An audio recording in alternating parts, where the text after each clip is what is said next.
greatest of all teachers and giver of love, hope, faith, and wisdom, look upon your children, the teachers, learners, parents, guardians, and out-of-school youth and adults. We humbly ask for your mercy and forgiveness. Guide us to the right path. May our efforts be blessed with insights and understanding, wisdom and respect for all. Bless us with patience, for the path of learning is never easy. Bless our commitment to keep on learning new knowledge and experiences. Let your light shine upon us as we make our world a better place to live in. Amen.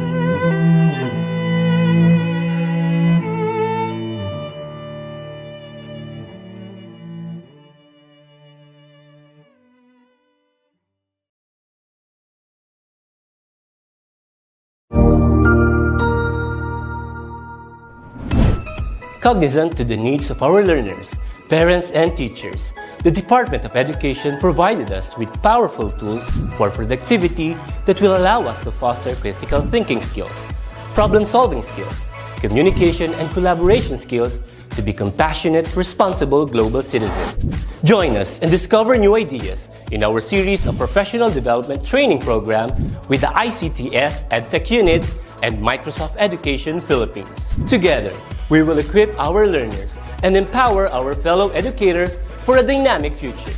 Para sa bata, para sa bayan, at para sa guro. Sulong Edukalidad.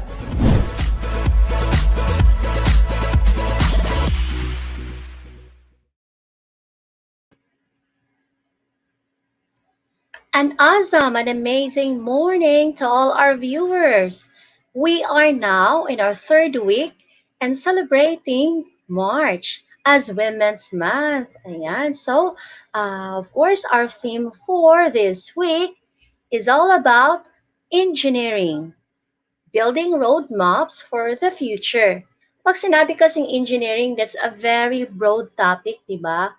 It could be the use of scientific principles to design others in building machines, structures, and other items like bridges, tunnels, roads, vehicles, and buildings.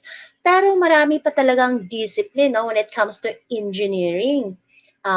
In a broader sense, pwede din siya sa mga applied mathematics, applied science, and some other types of application. Now, it's our decision o nasa inyo po, okay, deciding which path to take to excel in the field of engineering. And by the way po ha, before natin simulan ang araw na ito, I know po marami kayong matutunan sa mga superpower na mga babae na speakers namin this morning. So, ito na, sabayan nyo kami. Pakilagay nga dyan ng hashtag. Ayan, STEAM Heroes. Ayan. Dyan sa chat box po ninyo, pakisend po ng STEM Heroes ha. I know po, lahat po nagpa-participate dyan. Yung hashtag, capital STEM, STEM, then capital HEROES. At para naman mas lalong sasaya ang ating umaga, sasamahan po tayo ng isa ko pang co-host, Ma'am Glens. Good morning! Ayan! So, good morning po sa inyong lahat mula sa ating mga kaguruan, mga estudyante mula sa Luzon, Visayas at Mindanao. Ako po ulit si Teacher Glenn, ang makakasama ni Teacher Ruby para sa hosting ng event na to. So, bago ko simulan, magbabasa muna tayo ng mga comments from our viewers. Ayan, may nakita ako kanina. So, tinanong kung for example, kung kasama ba to sa virtual inset, di ba? Marami pa rin talaga ang hindi nakaka-move on dun sa virtual inset ng DepEd EdTech Unit. And nang dahil po dyan, maraming salamat po sa lahat ng sumuporta po sa ating week-long na virtual inset. Ayan, so magbasa muna tayo ng mga comments from our viewers. So ito po, hindi na po to kasama sa ating virtual inset. Ito po yung ginagawa nating Tech Talks every Saturday to feature wonderful wanas when it comes to engineering naman po ang topic natin ngayon. So makikita natin na ang dami nga naman talagang audience from different places in the Philippines. Ayan. From Rhea May Sabelina Nob, good morning, watching from Mahaya High Integrated School, Mantikao District Division of Misamis Oriental Region 10. Kay Ma'am Net Pido naman, happy to learn. And then kay Kimar Napil, good morning, watching from Zamboanga City Division. And then kay Sir Josie or Ma'am Josie Vadillos Gasmen, good morning, watching from San Jose Elementary School, Santo Tomas District, SD2 Pangasinan. Okay? And ang dami from Cabanatuan, kay Sir Warlito Pasqua, good morning daw po. And then kay Ma'am Lina Mehala Maiso, congratulations sa team for a very successful first ever National Virtual Inset. Maraming salamat po sa suporta po ninyo sa mga teaching and non-teaching from private and public schools. Maraming salamat po. Hindi naman po to magiging successful kung hindi nyo po ito sinuportahan in a week-long virtual inset. Ayan. Ayan, maraming salamat, Ma'am Glens, no? Ayan, hindi talaga natin inaasahan no, na ganun pala kadami talaga yung gusto pang matuto kasi national and service training yun, Ma'am eh.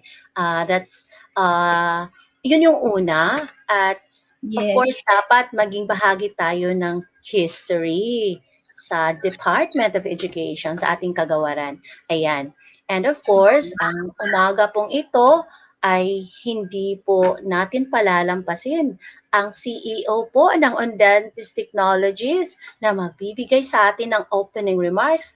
Ma'am Glens, tulungan niyo po ako sa pagsalubong ng ating pinakamakisig na CEO, Sir Francis Hernandez, for his welcome address. Yes. Good morning, Sir Francis. Hi. Hi, good morning.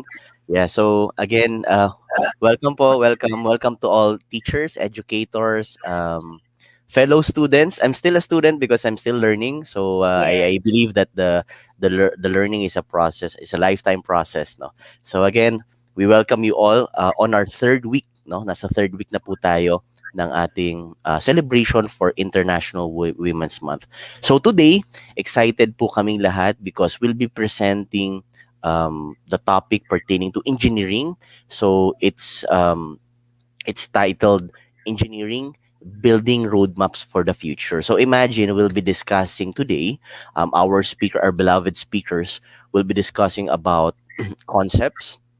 Then at the same time, if you go to the path of engineering po, ano yung pwede nyong gawin as engineering student or engineering STEM? So building on your career path to your professional career. So excited po ako because I myself is pwede po tayo matuto dito sa pathway na ituturo po ng ating mga fellow educators. At the same time po, I'd like also to take this opportunity to also throw in some quick facts, no? Quick facts for this morning. Alam ko po, umagang-umaga pa, baka yung mga brain cells po natin medyo medyo nag-a-adjust pa, no? Because kagigising lang po nung ibang mga teachers maybe, or yung iba po ng mga teachers or educator haven't taken their coffee pa, no? So, quick facts, no? I'd like our audience to participate. So, number one, can you guess, how many years na po sineselebrate yung International Women's Month? Ano? Can you have like a quick guess? No? You can type lang in our chat box po.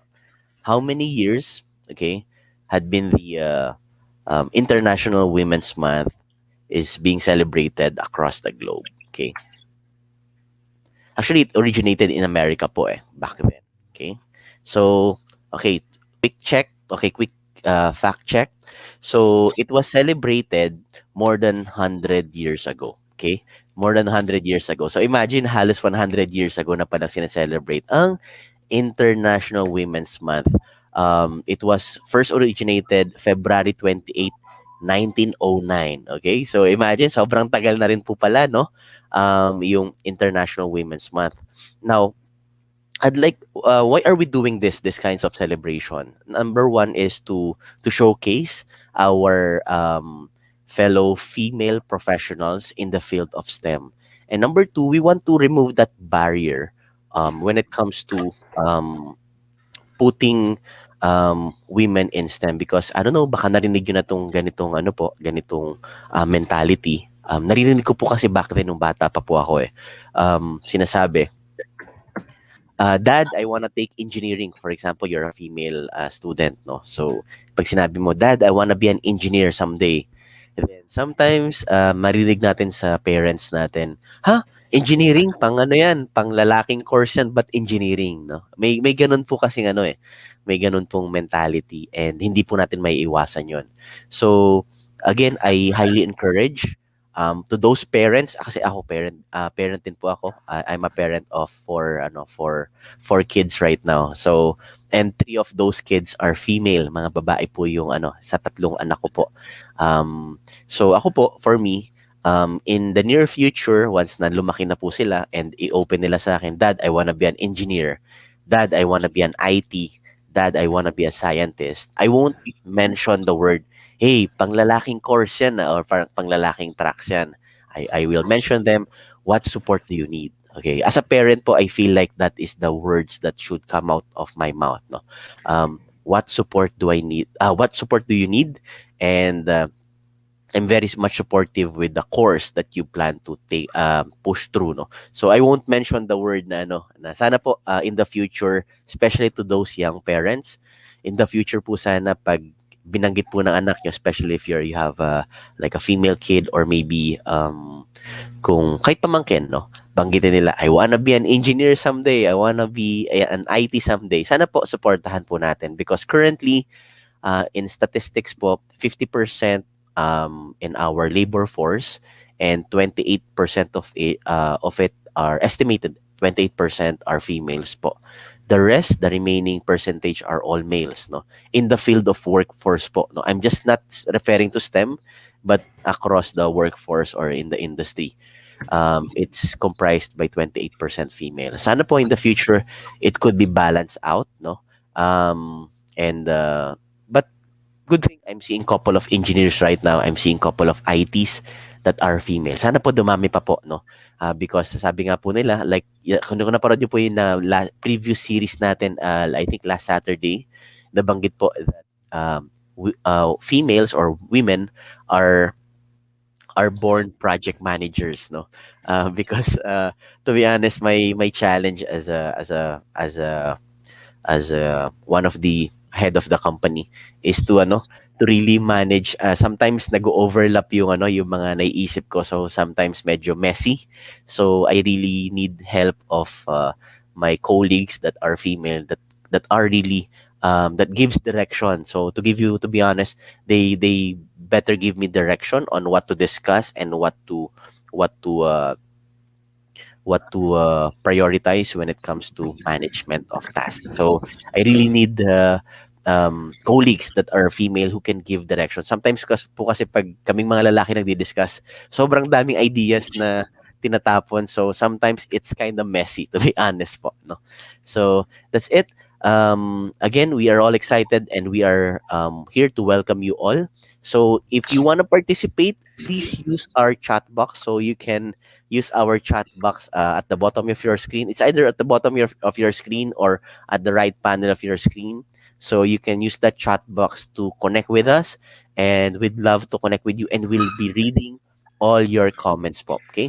So shout out din po pala to all my teachers, okay? All my teachers in Kaunlaran National High School. So I graduated po in Navotas po X number of years ago, okay? So shout out to Malabon and Navotas. So I grew up in Malabon for I stayed there for 20 years. Then I graduated from Kaunlaran National High School, no. So shout out po sa mga teachers and professor ko po sa Kaunlaran National High School. So I won't be here without you po, my beloved teachers po from Kaunlaran National High School. Okay? So again, thank you and enjoy the day. Okay? So Ma'am Rubilin. Okay, Ma'am. Yes, maraming Okay. salamat, Sir Francis, sa napakagandang opening remarks niyo po, no? Parang napagaan niyo po yung pakiramdam ng bawat manunood. When it comes to engineering talaga, di ba? Parang mabigat siya, pero gagawin nating slight yung ano ngayon, ng ano Yeah. lang. Yes, syempre, mga babae yung speakers natin, pero Definitely, matindi definitely. yun. Ako lang po yung naligaw na ano na male today. Naligaw sa ating ano sa ating webinar. But majority would be ano po, females po that celebrates the International Women's Month. Okay? Pero po sir, yung mga kalalakihan po, napakahalaga po ninyo at kami po ay nagpapasalamat kasi kayo yung sumusuporta din po sa amin, di ba? Siyempre, Yes, yung mga definitely. lalaki dyan na nagmamahal sa kanilang mga kababaihan naman, of course, napakalaki po ng parte yun para naman mas ma-empower pa yung mga babae, di ba? Ayan. Yes So, po. Sir Francis, para ituloy na natin ito at maipakilala ang ating magandang speaker. Ayan. May co-host pa rin akong napaka-empowering din ito at napakaganda pa. Miss Mardy, pasok po kayo. Hello, good morning po Teacher Rubeline at good morning po sa ating lahat na nanonood ngayon para sa ating week 3 ng STEM Heroes which is about engineering sabi nga po. And thank you Sir Francis dahil po sa mga tulad nyo, kami po ang mga kababaihan ay lalong na-empower at dahil alam namin may mga sumusuporta sa amin na mga kalalakihan gaya po ninyo. At sa ating pong mga nagko-comment sa ating chat box, tuloy-tuloy lang po at pinapaalala ko, binabasa po namin yan isa-isa, yung mga pagbati nyo ng good morning at yung mga patuloy na nag-hashtag ng hashtag STEM Heroes, ituloy nyo lang po yan sa ating chat box at nakakatuwa po na talagang abot na abot natin ang mga kaguruan, ang mga estudyante sa Luzon, Visayas at Mindanao. At sabi nga po ni Teacher Rubilin last week, kahit ang buong daigdig ay abot natin. Ngayon, kung ready na po talaga tayo, ikaw, Teacher Rubilin, ready ka na po ba para sa ating first speaker? Ready, ready. Ayan, kung ready na po kayo, please type, why engineering? Kayo po ba, Teacher Rubilin, nung mga kabataan nyo po, mga bata-bata pa, naisip nyo po ba mag-engineering? Yeah, minsan, particularly yung civil engineering. Kasi, of course, nakikita ko sa mga pictures, Miss Mardy, yung mga nagtataas ang mga buildings somewhere in, sa Manila, no? Parang ganon. So, naisip ko lang, paano kaya gumawa ng ganyan? Kasi taga-probinsya po ako, Miss Mardy, taga Mindanao, walang ganon sa amin. Kaya, naisip ko talaga na kumuha ng civil engineering. Pero hindi pala yun ang aking path, no? So, anyway, kahit teacher ako, makaka-influence naman ako ng aking mga learners po na kung maaari, why not try engineering as their path in the future? Di ba, Miss Mardy? Influential tayo bilang mga guro. Tama ka dyan. Approve na approve ako dyan, Teacher Rubilin. Kahit na hindi ka man po naging engineer, kayo naman po ang makakahubog ng mga future engineers natin, lalong-lalo na ang ating mga kababaihan. Dahil yan po, ayan, ang dami na po nagsasabi, why engineering? Dahil yan po ang sasagutin ng ating speaker for today. She obtained her Bachelor of Science in Electronics and Communications Engineering from Asia Pacific College. She is an SM Foundation Scholar and graduated magna cum laude from her class. 2 years after graduating, she became a part-time faculty at Asia Pacific College where she handled both engineering and non-engineering classes. Sa mga narinig ko sa kanyang bali-balita, meron nga po siyang instance ng kanyang experience na nakapag-influence siya ng mga non-engineering students na lumipat sa engineering course. Napaka-interesting po ng ating speaker. At in 2014, Siya po ay nagsimula ng kanyang career sa banking industry as a Deputy Information Security Officer dedicated to promoting a security-aware culture in her organization. She acquired her Master in Information Technology at De La Salle University in 2018. In 2019, she took the certification exam for Certified Information Security Manager, where she ranked second out of all the CISM examinees nationwide. And presently, she's working in a savings bank as an information security officer, where she develops and manages the bank's information security program. Let's all give our warm welcome to Engineer Luis. Engineer Luis, please. Good morning! Good Good morning, morning. everyone! Grabe, ang daming nanonood sa atin. Nakakakaba pala to. Good morning, magandang umaga and maayong buntag sa ating mga minamahal na guro, mga magulang, at mga estudyante po. So, I'm reading comments. Tinitingnan ko kung meron akong mga former teachers dito. By the way, I'm from Muntinlupa. I'm a graduate of Muntinlupa Science High School. So, shout out sa mga taga-Munsay dyan po, na teachers and students. Ayan. Ma'am Luis, wag po kayong kabahan. Wag po kayong kabahan. Para Nakakakaba lang kasi po syempre mga guro yung kaharap ko. So, sila talaga yung, ang laki ng impluwensya ng mga teachers sa atin. Kaya, yan po. Yes. Miss Lois, hindi lang guro yung nanonood sa inyo ngayon, may mga parents din po at lalo na yung mga learners po na kaya niyo pong i-influence this morning. Who knows? Ma-open yung opportunity sa pagpili po ng kanilang path career, di ba? Yes. Yan. Actually, may nakita po ako sa chat kanina. Sabi niya, Mhm. pag nakikita niya daw na may math, kinakabahan na daw siya. Pero ako, nung estudyante ako, pag nakita akong may math, excited ako kasi alam kong walang memorization. Ayoko kasi ng memorization, kaya excited ako pag math yung subject. Hi! Ayun, Ayan may si mga Ma'am ano tayo, Glenn. students. Yeah, ayan si Ma'am Glenn, ano yan maganda yan, pero matindi din yan when it comes to numbers po. Mahilig din siya sa math. Huwag kayong matakot sa math. Yes. Especially, Alam niyo po, Engineer Luis or Miss Luis, sana po, meron akong katulad ninyo na napakinggan ko nung mga nag-aaral pa ako para na-try ko yung engineering. Kasi never ko po talagang naging choice yan. As in, wala. Totally about math. Naku, nginig na talaga yung puso ko. Kabog na talaga. Hindi ko talaga kaya ang math. Kaya talagang pong pinili ko maging teacher kasi feeling ko wala akong magiging math. Ganun ko siya nilayuan. madami nga actually mga babae, particularly natatakot sila sa math kasi pero kasi sa amin sa bahay, let me just to share with you guys, parang wala kasing gender when it comes to choosing your course. Kumbaga, nung tinanong ko yung tatay ko kung ano yung magandang course, sabi niya, ikaw bahalang pumili. And then, ang tanong ko na lang sa kanya, alin ba sa mga courses ang madaming math? Tapos sabi niya, engineering. Kaya ako napunta sa engineering. Later on, ayun, kukwento ko naman sa kanila yon and to inspire also yung mga students natin na to tsaga-tsaga lang. Ayan. So, Miss Luis, kung ready na po kayo, you may take the floor po.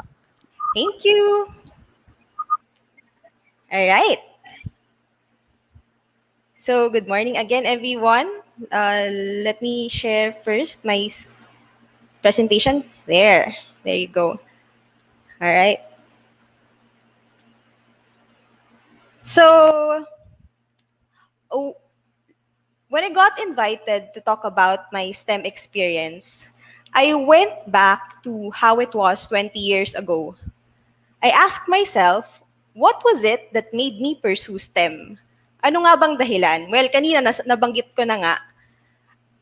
Next slide, please. Yan. Family picture namin. I suddenly realized how big the influence of my parents, particularly our papa, on us.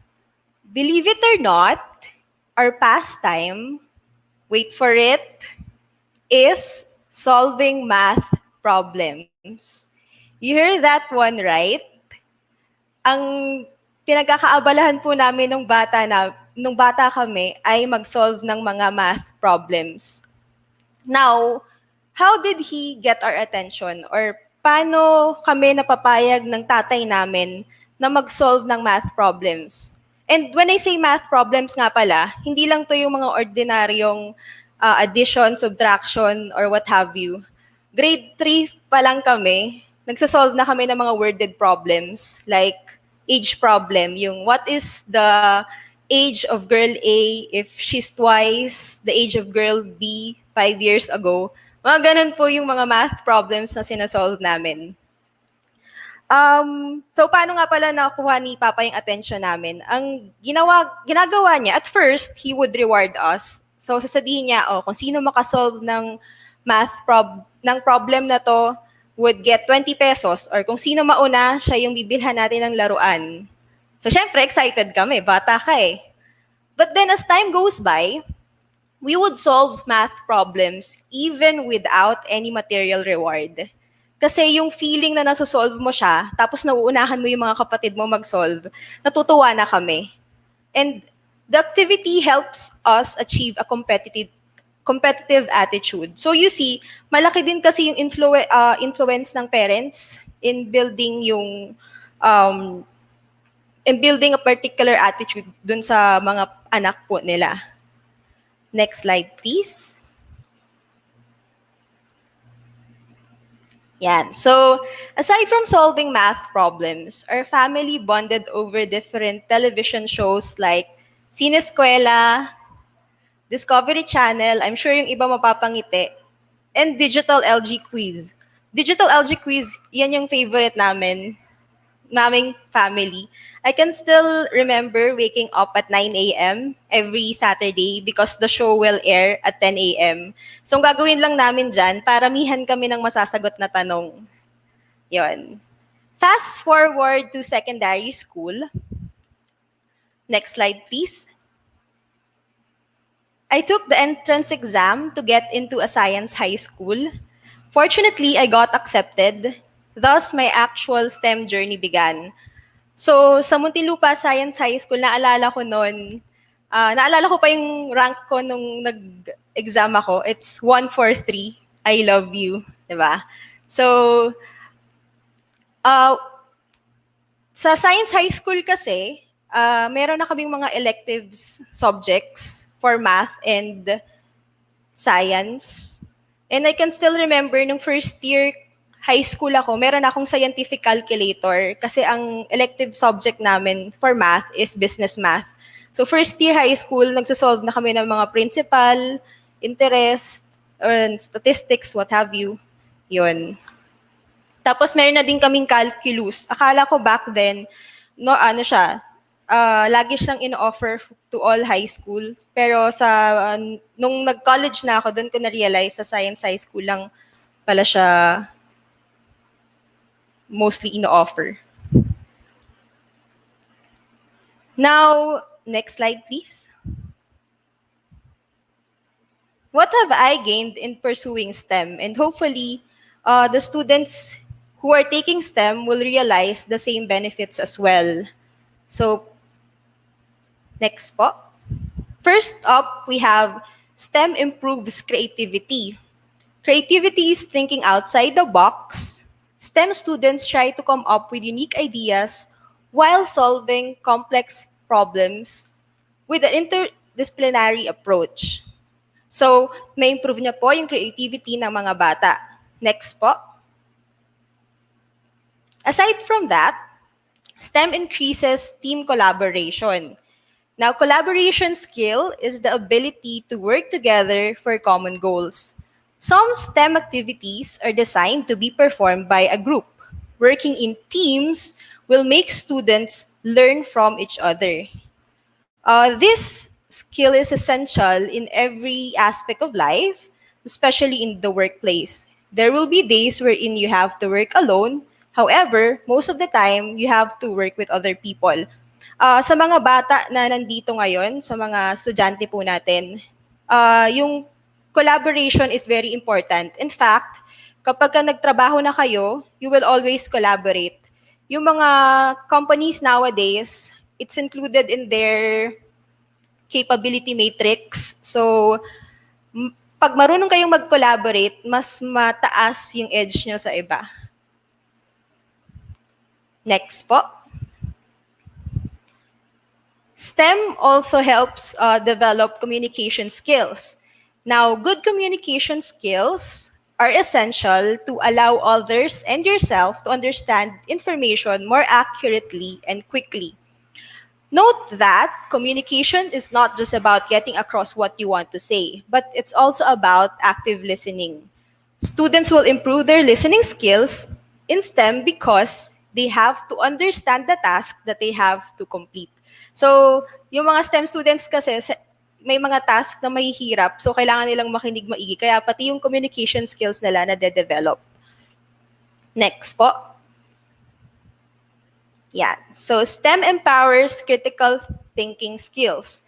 Critical thinking leads to finding solutions to problems. So students learn how to break down a problem into smaller parts and solve it step by steps. When you search kung ano yung mga benefits ng STEM, laging lumalabas yung critical thinking. So, kasi pag sa STEM, may mga problems na kailangan mong isolve. And sometimes, these problems are very hard or very difficult problems. So, you have to break it down into smaller parts to be able to solve that particular problem. Next po. So, another benefit of STEM is it builds resilience. So, in STEM education activities, students learn in a safe environment that allows them to fall and try again. STEM education stresses the value of failure as a learning exercise, which will enable students to embrace mistakes as part of the learning process. It allows students to build confidence and resilience, which will enable them to keep going when the going gets rough. After all, failure is part of the process that ultimately leads to success. So, innate naman sa ating mga Pilipino yung resilience, but with STEM, it will further enhance yung resiliency ng mga bata. Kasi, common na sa STEM dahil nga mahirap yung mga subjects na bumagsak, pero hindi naman nasasanay silang bumagsak, pero natututo sila na bumangon after every fall. And siguro, since nandyan pa kayo sa controlled environment, okay lang mag-fail. Huwag kayong matakot mag-fail for as long as alam mo kung saan ka or mapipinpoint mo kung saan ka nagkamali para maitama mo. Next, last but not the least, it encourages tech use.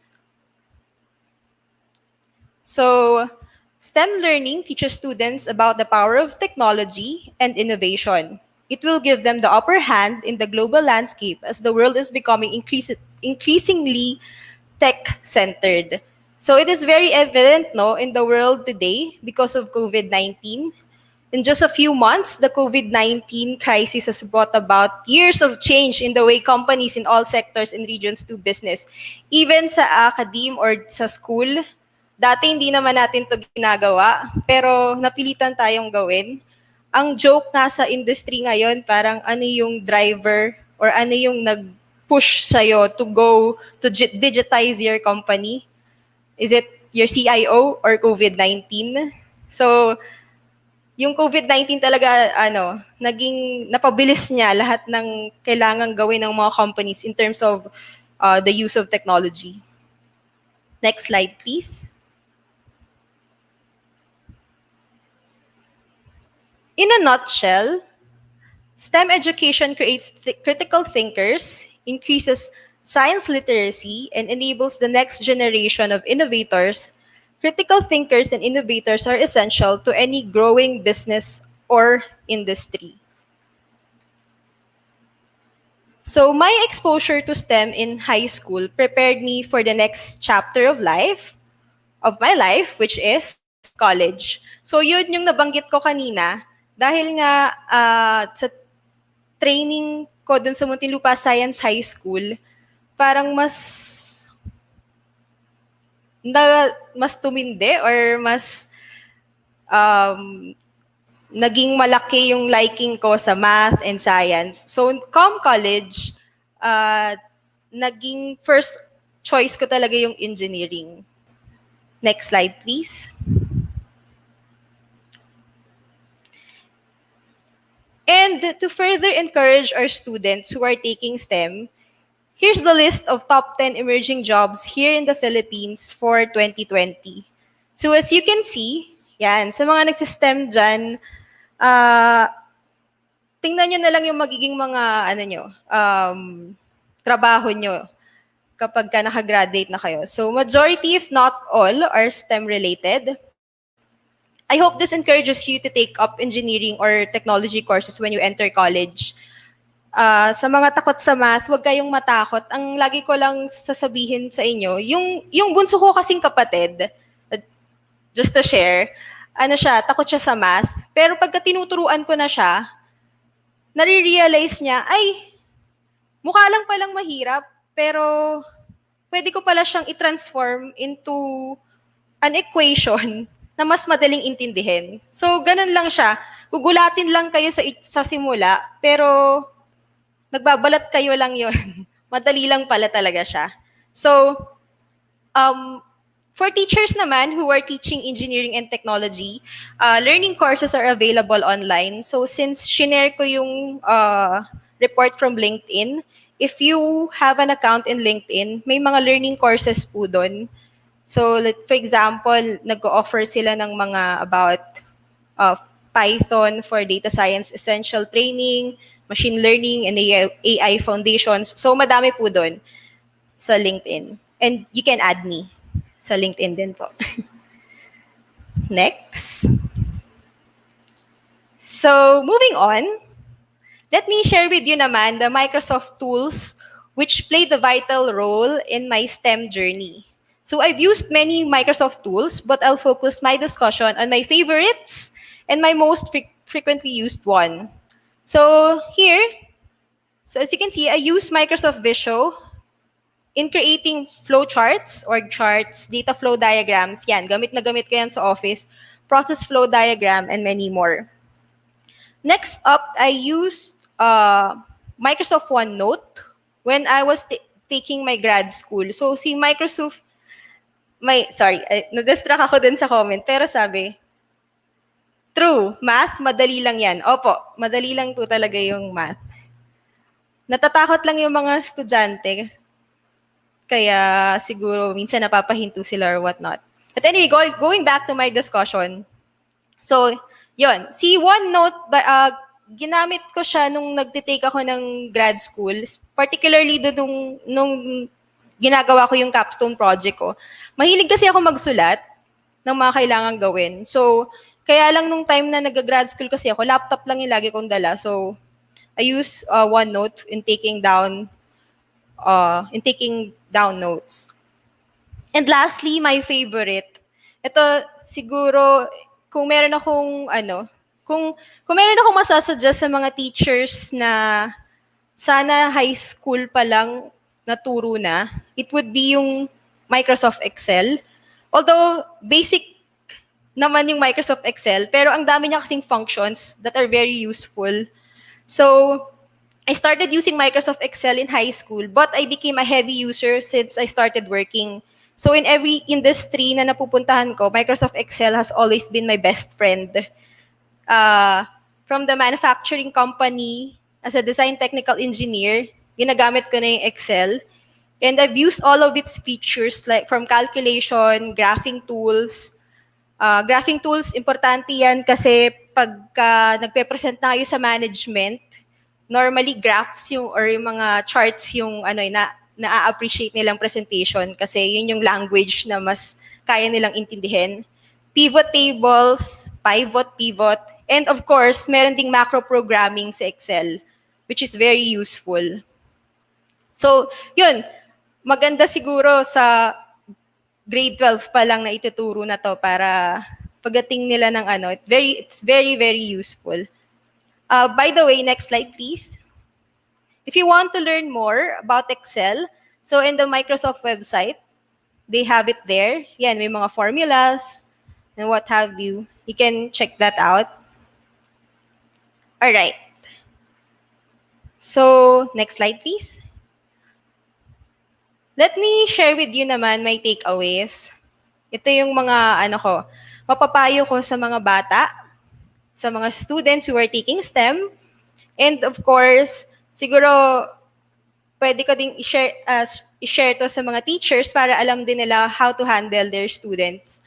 So, my first takeaway is, it is okay to fail. So, in STEM, failure is inevitable.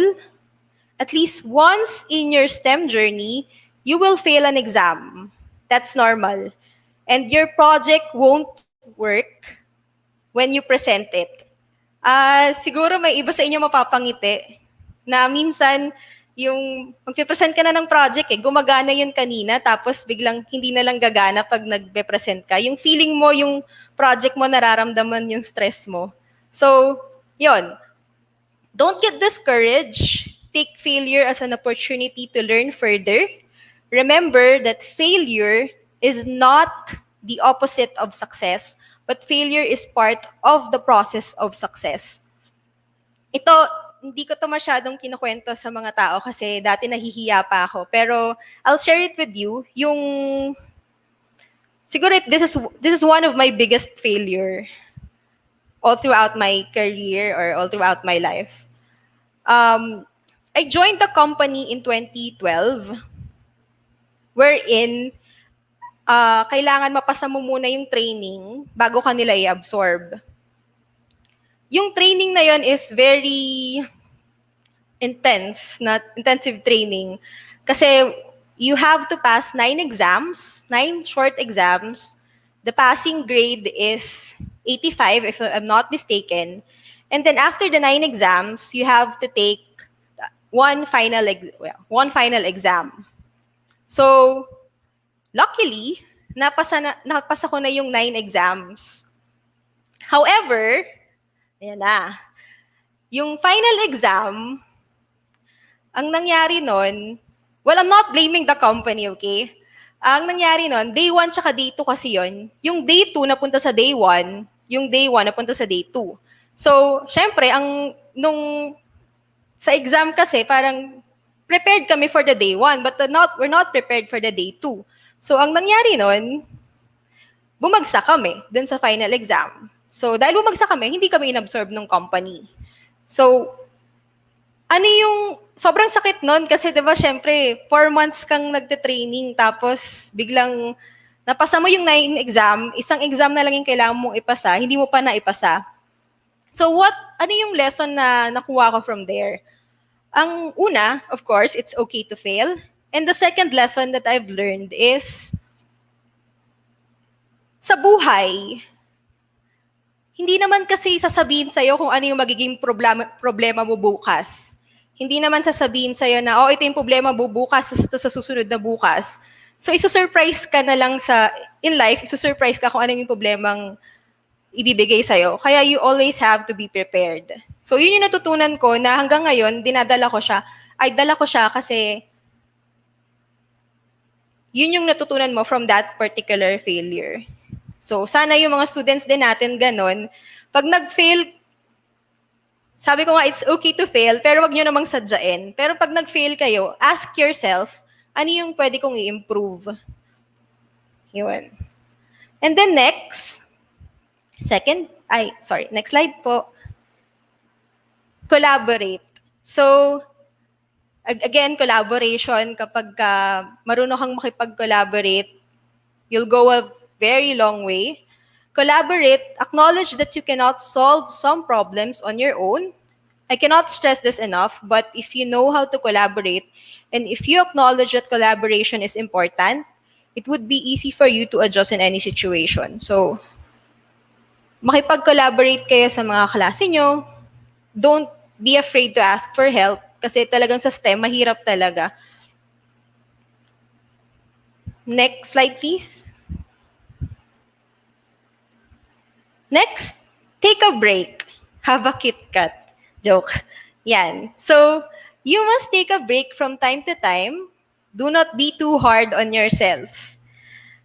I remember asking the top students of our class in high school, Syempre, siya yung top student. So, ang tataas kasi lagi ng grade niya. So, tinanong ko siya. Sabi ko sa kanya, ang galing mo, no? I mean, I'm not bitter, ah. Sabi ko sa kanya, ang galing mo. Siguro pagdating sa bahay, ano ka lang, nag-aaral ka lang. Basa ka lang ng basa ng libro. And then, yung sagot niya sa akin is not what I expected. Ang sabi niya sa akin, hindi no, pag nasa bahay ako, nanonood lang ako ng anime. So, imagine, lagi siyang perfect sa exam, pero pagdating sa bahay, nanonood lang siya ng anime. Pero ang sabi niya kasi sa akin, basta pag sa bahay, mag-relax ka. Pag sa school, you take your time na mag-aral lang. So, from then on, ganun yung ginawa ko and it's very effective. Pag nasa school ako, nakafocus na ako mag-aral. Pero pag uwi sa bahay, unless there's an assignment, syempre gagawin ko yung assignment sa bahay. But after that, hindi ko na pipilitin na mag-aral pa ng mag-aral ulit. Pero again, pagdating sa school, nakafocus ka lang talaga sa school. So yung mga students dyan, siguro try to do that too kung magiging effective sa inyo. Pero yun, just focus pag nasa school, pag sa bahay, relax. Pero ngayon lahat nasa bahay na nga pala, no? Kasi, pandemic. Try to manage your time na pag nasa school ka online, wag kang hawak ng cellphone na para mag-Facebook or whatnot. Focus lang dun sa discussion. And then after ng discussion, siguro saka ka mag-relax. Mag-Facebook ka or what have you, kung ano yung gusto mong relaxation. Yan. Next po, last but definitely not the least, don't limit yourself. Ayan. Especially for the young girls out there, for the girls out there who are taking STEM, there will be a point in your STEM journey where you will fail. And you might go back to the idea na, baka pang lalaki lang to. Don't put limits on yourself. You can do anything. Sabi nga ni Sir Francis kanina, 'di ba? Kapag nahihirapan na siya, nagsisik siya ng advice from female. Kasi sa totoo lang, mas magaling most of the time yung mga babae mag-organize. Kaya, yun, huwag kayo paghihinaan ng loob. Don't put limit on yourself. You can do anything. And speaking of not limiting yourself, ito, common naman to na nangyayari. Siyempre, nasa grade 12 na yung iba sa atin. Ang next step natin is to go to college. Sometimes, nililimit natin yung sarili natin because we think na wala tayong enough resources. Wala tayong enough resources to send our kids to college or wala tayong enough resources na makabayad ng tuition fee nila. Don't limit yourself. There are lots of scholarships out there na you can apply to. So one of those scholarships is SM Foundation. So I'm a proud Tatak SM Foundation scholar. So sa mga magulang dyan at sa mga estudyante na grade 12 na po, pwede po kayong mag-apply sa SM Foundation. So, 100% tuition fee, babayaran ni SM, tapos may allowance pa kayo, di ba? And aside from that, kaya ako naisingit sa SM Foundation, sa SM Foundation kasi we have different activities. And one of those activities, nung estudyante pa lang ako, na-visit namin yung mga SM Science Discovery Center nila, tsaka IMAX. So, at saka pinagamit nila kami yung mga pinakaunang nakagamit ng IMAX. Kaya, yun, it's very fun to be an SM Foundation scholar. And to end my talk, yan. Patapos na tayo, guys. Let me share with you a story. It's about the toothpaste factory. So this was shared by one of my grad school professors.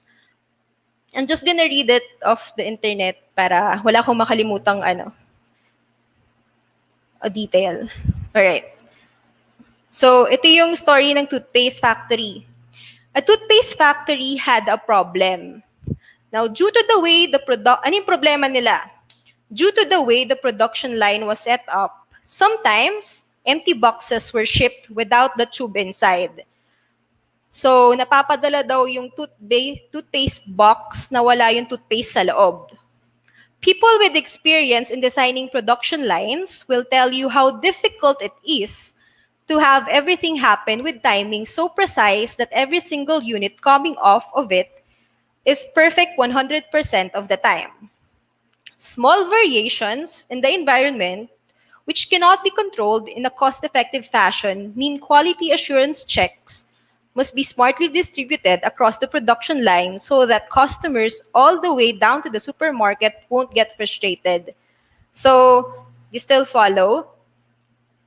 Yung toothpaste factory daw, ang problema nila, minsan napapadala nila sa mga supermarket yung empty box. So, wala daw toothpaste sa loob. Understanding how important that was, the CEO of the toothpaste factory gathered the top people in the company together. Since their engineering department was already stretched too thin, they decided to hire an external engineering company to solve their empty boxes problem.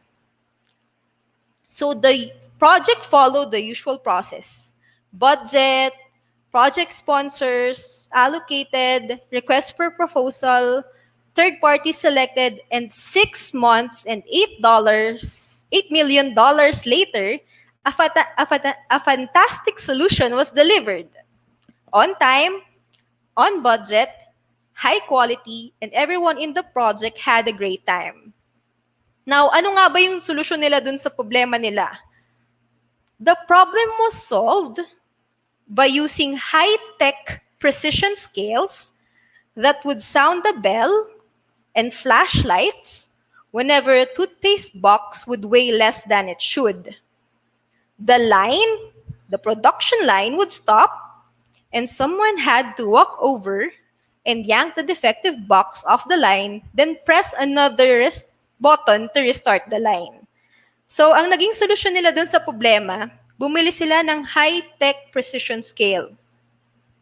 Na every time dadaan dun yung box ng toothpaste, kapag yung box is less than the expected weight, magsa-stop daw yung production line, so ihinto, tapos dapat may isang operator doon na tatanggalin yung box, and then he or she would press the restart, another button to restart the line. So medyo hassle doon naman sa part ng operator kasi every time may madedetect si high precision scale, kailangan niyang tanggalin yun doon from the scale and i-restart ulit yung line kasi nagsa-stop daw yung production line. So, a short time later, the CEO decided to have a look at the return of investment of the project. Amazing result! No empty boxes ever shipped out of the factory after the scales were put in place. There were very few customer complaints, and they were gaining market share. That was some money well spent, he said, before looking closely at another statistics in the report. But when he looked at the statistics in the report, the number of defects picked up by the scales was 0 after 3 weeks of production use. So nakita niya, after 3 weeks, 0 na yung napipick up ng scales. Kaya lang, perfect pa rin naman na lahat ng nade-deliver nila sa mga clients nila, may lamang toothpaste. Now, how could that be? It should have been picking up at least a dozen a day. So maybe there was something wrong with the report. He filed a bug against it, and after some investigation, the engineers indicated the statistics were indeed correct. The scales were not picking up any defects because all boxes that got to that point in the conveyor belt were good. So, ano kaya nangyari yun? So perplexed, the CEO traveled down to the factory and walked up to the part of the line where the precision scales were installed. A few feet before the scale, a $20 desk fan was blowing any empty boxes off the belt and into a bin. Puzzled, the CEO turned to one of the workers who stated, "Oh, that one of the guys put it there because he was tired of walking over every time the bell rang." So as you can see, nilagyan lang nung operator ng desk fan. Oo nga naman, kung empty box yun, lilipa rin yun kapag magaang siya. So, $8 million solution versus a $20 solution. So, from that story, ang takeaway natin dyan is you don't need to overthink the solution to a problem. Katulad ng math, hindi siya, wag kayong matakot na mahirap siya. Because sometimes, the simplest solution is the best solution. So, that ends my talk. I hope you learned something new today. And if you have any questions, feel free po to ask them. Wow, ang galing po no, no? Miss Lois, no, very interesting talaga yung ipinakita nyo kasi based po talaga sa experience nyo po. Ayan. Naikwento ko nga din po yung isa sa mga tinatago-tago kong failure. Pero this is to inspire also yung mga kabataan natin or yung mga grade 12 students natin na huwag kayong paghihinaan ng loob kasi talagang part ng buhay yun. Yeah, yung it's okay to fail, I agree po. Lalo na po kung first time mo pa lang na gawin ang isang bagay. Kasi yung mga ibang scientist nga, di ba, it takes a lot of, yun, parang sinubukan talaga nila until 1,000 times pa nga yung iba, di ba? Pero hindi talaga sila tumigil.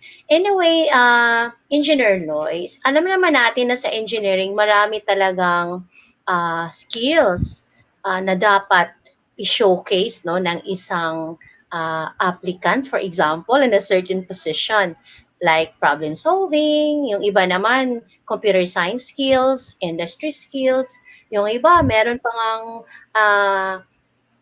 gusto nila na dapat yung applicant may pressure management, may teamwork, activities, communication, data modeling or leadership. Pero sa inyo po, okay, since kayo po yung highlight ngayon, no? So, what engineering skills po that help you to become an information security officer?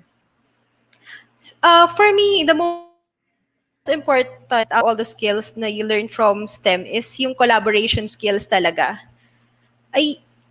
Dati po, nung nagsistart ako, and I'm guilty of it, I always like or I prefer working alone.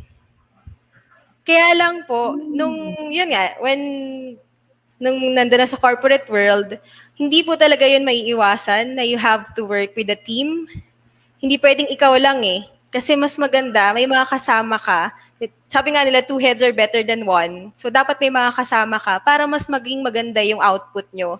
And para mas makita mo din lahat ng angle para alam mo kung paano siya i-resolve ng tama. Yun. Yeah, parang agree ako dun, no? Kasi lalo na pag yung mga engineering projects na your coworkers talaga, magiging asset sila in other part talaga no, ng isang project. So, of course, may mga tao talagang magaling sa aspect nito. Kahit nga sa team na kung saan ako ngayon, yung isa magaling sa ICT, yung isa magaling sa programming, yung isa naman magaling sa communication. So, pag tagpo mo ng lahat, pag-collaborate yung lahat, mas excellent po yung magiging outcome nun, di ba? Tama po. Ayan, so, I know po may tanong pa si Teacher Mardy or si Teacher Glenn sa inyo.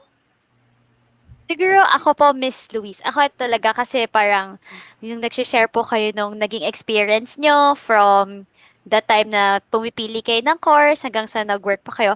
Pero na-curious lang din po ako, may mga challenges po ba kayong nahinarap while you are taking up the engineering course? Kasi di ba alam natin na talagang yung course na yan, talagang ang majority po talaga mga kalalakihan. So, habang nasa university po kayo, may mga experiences po ba kayo na talagang hirap na kayo sa engineering?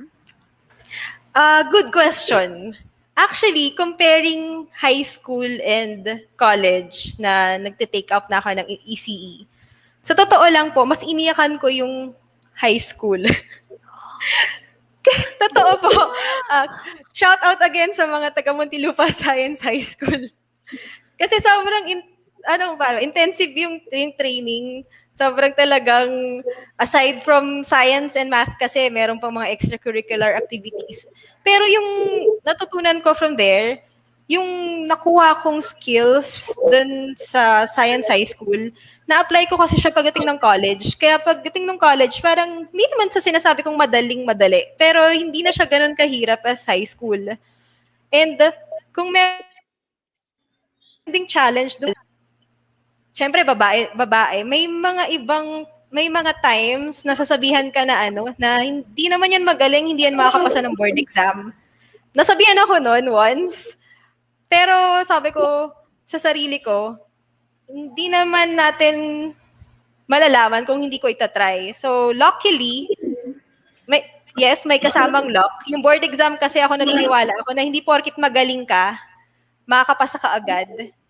Talagang swertihan din yon. Tsaka, kung para sa'yo. So, luckily, one take ko lang din naman yung board exam. So, kung babalikan ko yung nagsabi sa akin nun, wala lang. Hi. Pero yun, pag may nagsabi sa inyo yun, for the students out there, pag may nagsabi sa inyo, kung dumating yung point na yun, sasabihan kayo na hindi ka naman makakapasa dahil hindi ka naman talaga magaling or nakakataba ka lang naman sa mga exams. Wag mo nyo na lang pansinin kasi mas kilala nyo naman yung sarili nyo. Maraming salamat po dyan. Ayan, ang galing nung sharing ni Ma'am Lois. Ayan, may tanong ako, Ma'am Lois, kasi syempre, Women's Month ngayon. So, kung for example, magme-mentor ka po or mag-i-inspire tayo ng mga kababaihan, so ano pa po yung mga advice na pwede niyo pong maibigay sa kanila para pumasok sila sa engineering field? Sa batch kasi namin, puro lalaki. So, siguro kung 10 kami sa klase, 2 lang din yung babae. 20% lang lagi. Sa mga babae, huwag kayong matakot kasi sa amin, class namin, pero mas mataas pa yung grade ko sa mga lalaki. Kasi mas disiplinado yung mga babae. Ang dapat lang, ibahin nyo lang yung mindset nyo na ito lang yung para sa atin. Sobrang dami mong magagawa kung hindi mo ililimit yung sarili mo sa isang bagay lang. And yun, talagang mas organized kasi yung mga babae. Sorry sa mga lalaki, pero mas organized kasi. Although may mga lalaki din namang organized. Yun po. Ayan. Thank you, Tsaka, Miss Louise. Ay, sige sorry. po. Go lang po. Go.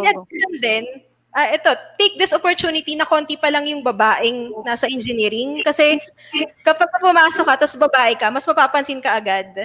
'Di ba? So, aangat ka agad eh. So, take that as an opportunity.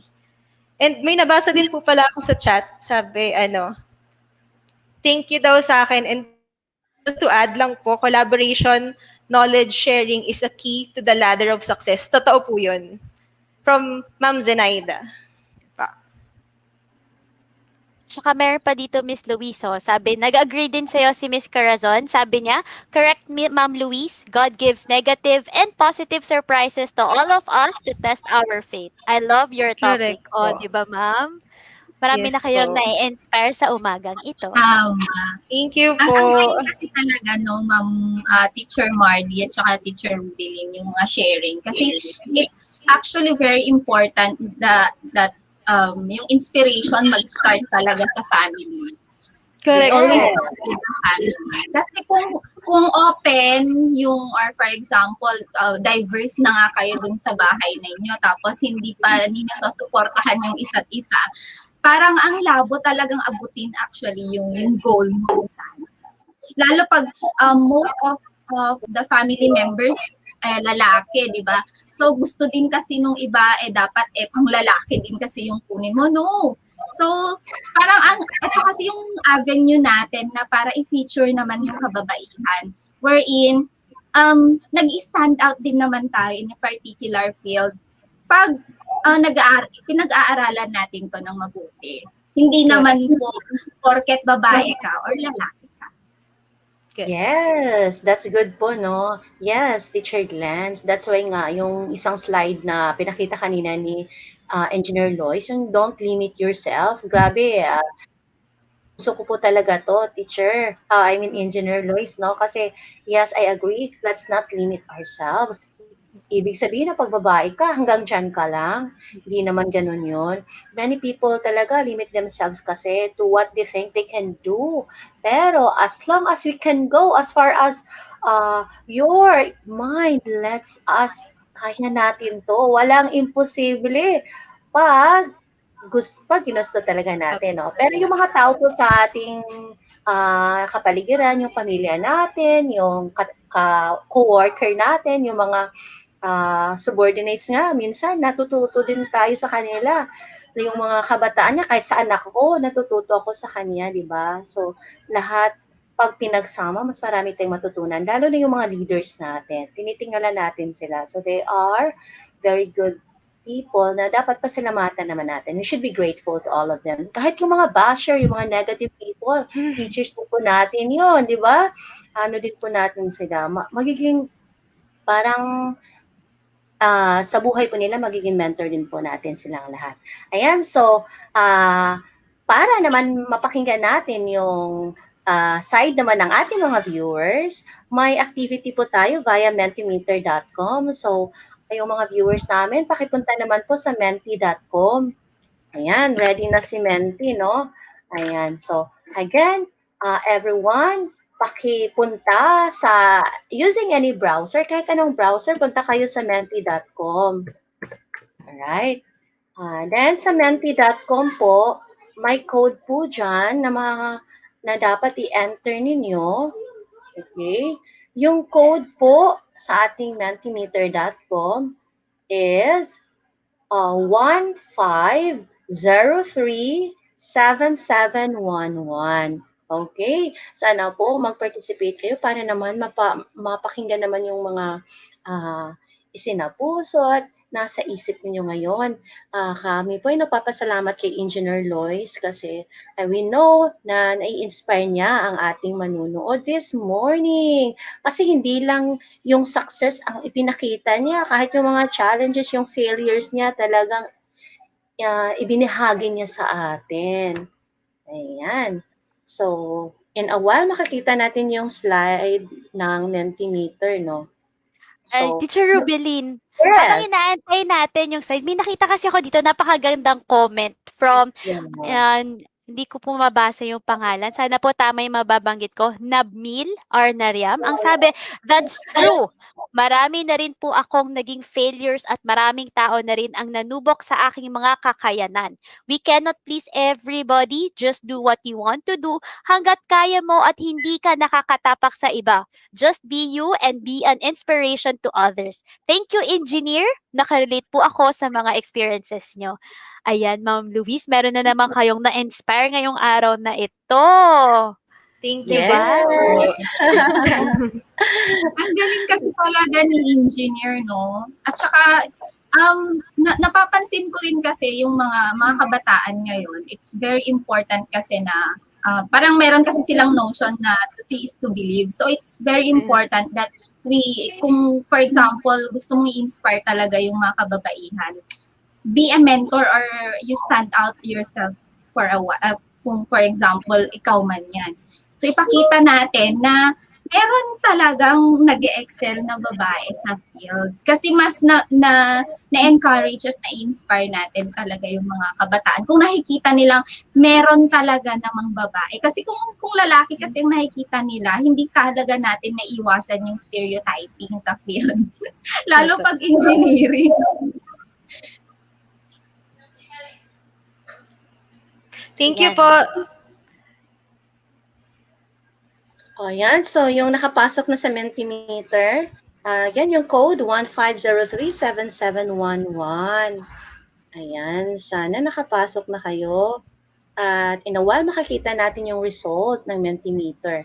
Ayan, so, Miss Lois, baka may gusto pa kayong sasabihin po sa manunood natin o sa lahat po ng kapamilya o yung mga taong naging parte ng buhay niyo po in the previous time. Ayan. Well, of course, lagi naman akong grateful sa family ko kasi sinuportahan nila ako. And sa mga teachers ko din po nagpahirap po sa akin. Hindi, joke lang po. Sila po kasi talaga yung talagang yung ang ganda nung kung paano nila kami, kumbaga sila kasi yung second, mo, di ba, parang parents mo. Sobrang ganda nung kung paano nila kami na-train. Yan. So, thank you po sa mga teachers natin, sa mga guro, sa mga students na nandyan po, nandito po ngayon nanonood. Yun, galingan nyo lang, huwag kayong panghinaan ng loob, and maganda yung mabe-benefit nyo from taking STEM. Kasi pag nag-decide kayo ng kukunin yung course sa college, it's very, very flexible yung mga options nyo. And sa mga magulang, actually, yun, just to share, habang sinasagutan nila yung sa Mentimeter, umuwi kasi ako sa bahay last weekend. And nag-usap lang kami, like kasi kami nag-usap ng family ko, para din kami magkakaibigan. Pinag-usapan namin yung mga nangyari sa aming magkakapatid, kung ano na kami ngayon. Tapos actually, kaming magkakapatid, lahat kami, scholar kami nung college. Kasi naisip namin lahat, sabay-sabay kasi halos sabay sunod-sunod kasi kami magka-college. So why not help our parents by getting scholarship?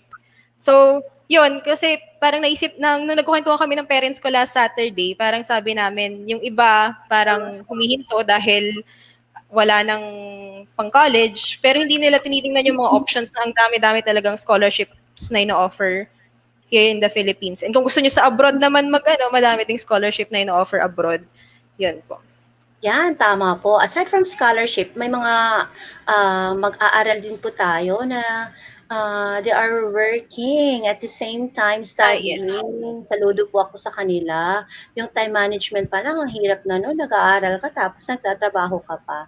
Then yung scholarship, mas okay din yun kasi nakafocus ka lang pero may support ka, may strong support ka on the other end. Ayan. Then for our Mentimeter naman, dito, no, do you agree or disagree? So far, yung may mataas na rate, 4.6, there will be an increase in the number of girls and young women in STEM. Yes, they strongly agree with that. So, Go empower din girls! yung mga babae, no? Go, go, go, girls! EG girls! Ayan. Then, yung pangalawa naman, having 4.5 rate, STEM is also for girls and young women. Of course, strongly agree ako dito, no? Yung pinakamababa so far with 1.9, STEM is only applicable to those with resources. And I strongly disagree naman dito, no? Kasi, again, hindi po sa resources yon, but it starts with us, it starts within na gusto mo talagang gumawa ng isang bagay na gusto mo, may interest ka, at minsan nga kahit hindi ka interesado, pero nandyan na. So, let's grab the opportunity. Ayan. At saka Teacher Rubilin, dagdag ko lang din. 'Di ba from the past speaker, sabi na nga nila, marami daw mga organization, tapos yung shinare kanina ni Miss Louise, may mga scholarships na readily available para sa lahat ng ating mga future STEM na gustong mag-take ng technology-related courses or engineering courses na makakatulong para makapag-start sila sa ating STEM na field. Kaya hindi po hadlang ang ating resources, ang kailangan lang po talaga natin ay ang mindset na gusto natin at interest na talagang kakayanan natin kahit ano man po ang dumating. Tama po ba yun, Teacher Glens? Yes, Yes, exactly. yes. Diba? Yeah, so once again, maraming salamat po sa mga participants namin no, na sumagot sa Mentimeter. At of course, maraming salamat ulit, Engineer Loy. So, you have inspired us a lot. You're such an inspiration po for this morning. Ayan, and to inspire us more, meron pa tayong isang speaker, Teacher Mardy, right? Ipakilala niyo na Opo. po dahil excited na po yung mga viewers natin. Sige po. At again, once again, thank you Engineer Luis at mamaya-maya lang po ay tatawagin namin po ulit kayo para naman po sa inyong certificate. Ngayon, kung ready na po tayo sa ating next speaker, ready na po ba tayo? Kayo po Yes, ba, yes, Teacher Rubeline and yes. Mr. Glenn, ready na kayo? Ayan. Please type Yes. naman po, engineering pathway. Engineering pathway. Pag ano po bang naisip nyo dyan, Teacher Glenn, pag sinabing engineering pathway? Pag engineering pathway kasi parang goal-oriented kasi ang Oh, dating sa akin Yes. kapag kasi pag sinabi mong pathway, there's something you need to go. Yeah. Sa ah, akin naman po, Teacher Marty, parang direction siya. Yeah, parang hitting a target. Sa akin lang yun, no? so ang target po dito ay ang engineering. Tama po ba? Yes, yes, Yes. yes. Ayan. Ayan, may nakita na Right. ako, engineering pathway. Alamin po natin kung paano po ba natin ma-hit ang target, paano po natin masundan ang direksyon patungo sa engineering. Now, kung ready na po talaga ang ating viewers, ang ating speaker na susunod ay isa ng familiar face. So, nakita na po nila, nakilala na po nila ito. Lalong-lalo na, na yung mga nanood last week sa ating technology theme. Dahil nag-share po siya about sa Minecraft at sa araw na ito, she will be advocating why engineering is also a career pathway to women. She is also a teacher tulad po natin at tulad ng mga kaguruan na nanonood po sa atin ngayon. At once again, bigyan po natin ng masayang virtual clap si Ms. Zarina Daluz. Ms. Zarina, please. Hello po, good morning. Good morning po, Teacher Glens, Teacher Rubeline. Hello po, Teacher Mardy. I'm back. You're Kamusta back. po ang lahat? Yes, I'm back from last week. Ayan. Teacher So, Zari, ano ba ang ating topic for today? Kasi last week, Minecraft. So ano ba ang ating topic for the engineering week? So, sa nabanggit na ba natin sa topic natin for today, we are like creating roadmaps through going to the engineering field or STEM field, di ba po? So today, what ang baon ko sa inyo ngayon is how to pave your way through certifications naman. So other ways naman po how to get there. Ibang route or additional route po para sa ating mga young learners dyan or even sa ating mga teachers, possible din or applicable din to. Actually, kahit sa parents natin dyan, ng mga working moms, working dads, anyone who's listening, it can be applicable to them po. So, Ay ayun, more nako. on career Naka- journey tayo ngayon. Teacher Zari, sakto kasi kanina may nabasa ako sa comments natin.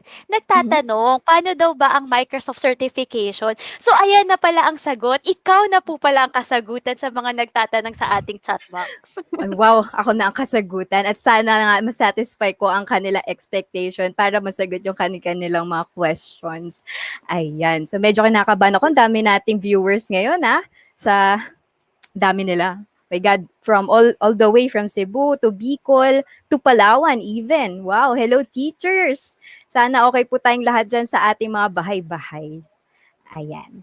Huwag ka na pong kabahan at sa'yo na po ang floor, Teacher Yun na nga. Zari. You may Alright. start na. Thank you po, Teacher Mardy. Ayan, again, hello teachers, magandang umaga pong muli of course, sa ating mga mahal na guro, magulang of course also, and sa mga mag-aaral na nanonood at sumusubaybay sa ating TechTalks every Saturday. Ayan, di ba? At sa mga nakapanood nga po last Saturday, yes po, ako po ulit ito, si Ms. Zari at your service. Wow.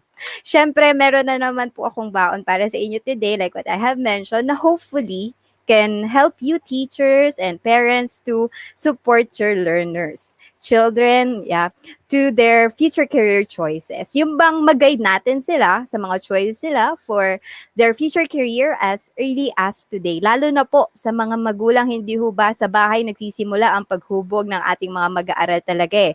From there, sabi nga ni Engineer Luis earlier na mention niya, doon din nagbe-base yung way of making choices and decision ng ating mga anak. I mean, ng inyong mga anak. Wala pa po akong anak. So, hopefully, this segment can help you out in guiding our children, especially sa inyong mga beautiful, smart daughters, our potential STEM heroes of tomorrow. Di ba? Ganda pakinggan. So, gusto niyo yon, parents, even teachers? Siyempre, gusto niyo yon. Alright. So, okay. All right, so let me help you. Let them know that there are a lot of career paths to choose from, and there are a lot of underrated career opportunities po talaga for girls, such as, for example, our topic, engineering. Let's say, di ba? And engineering alone has a wide variety na agad. So, nabanggit din po yun ng ating first speaker a while ago.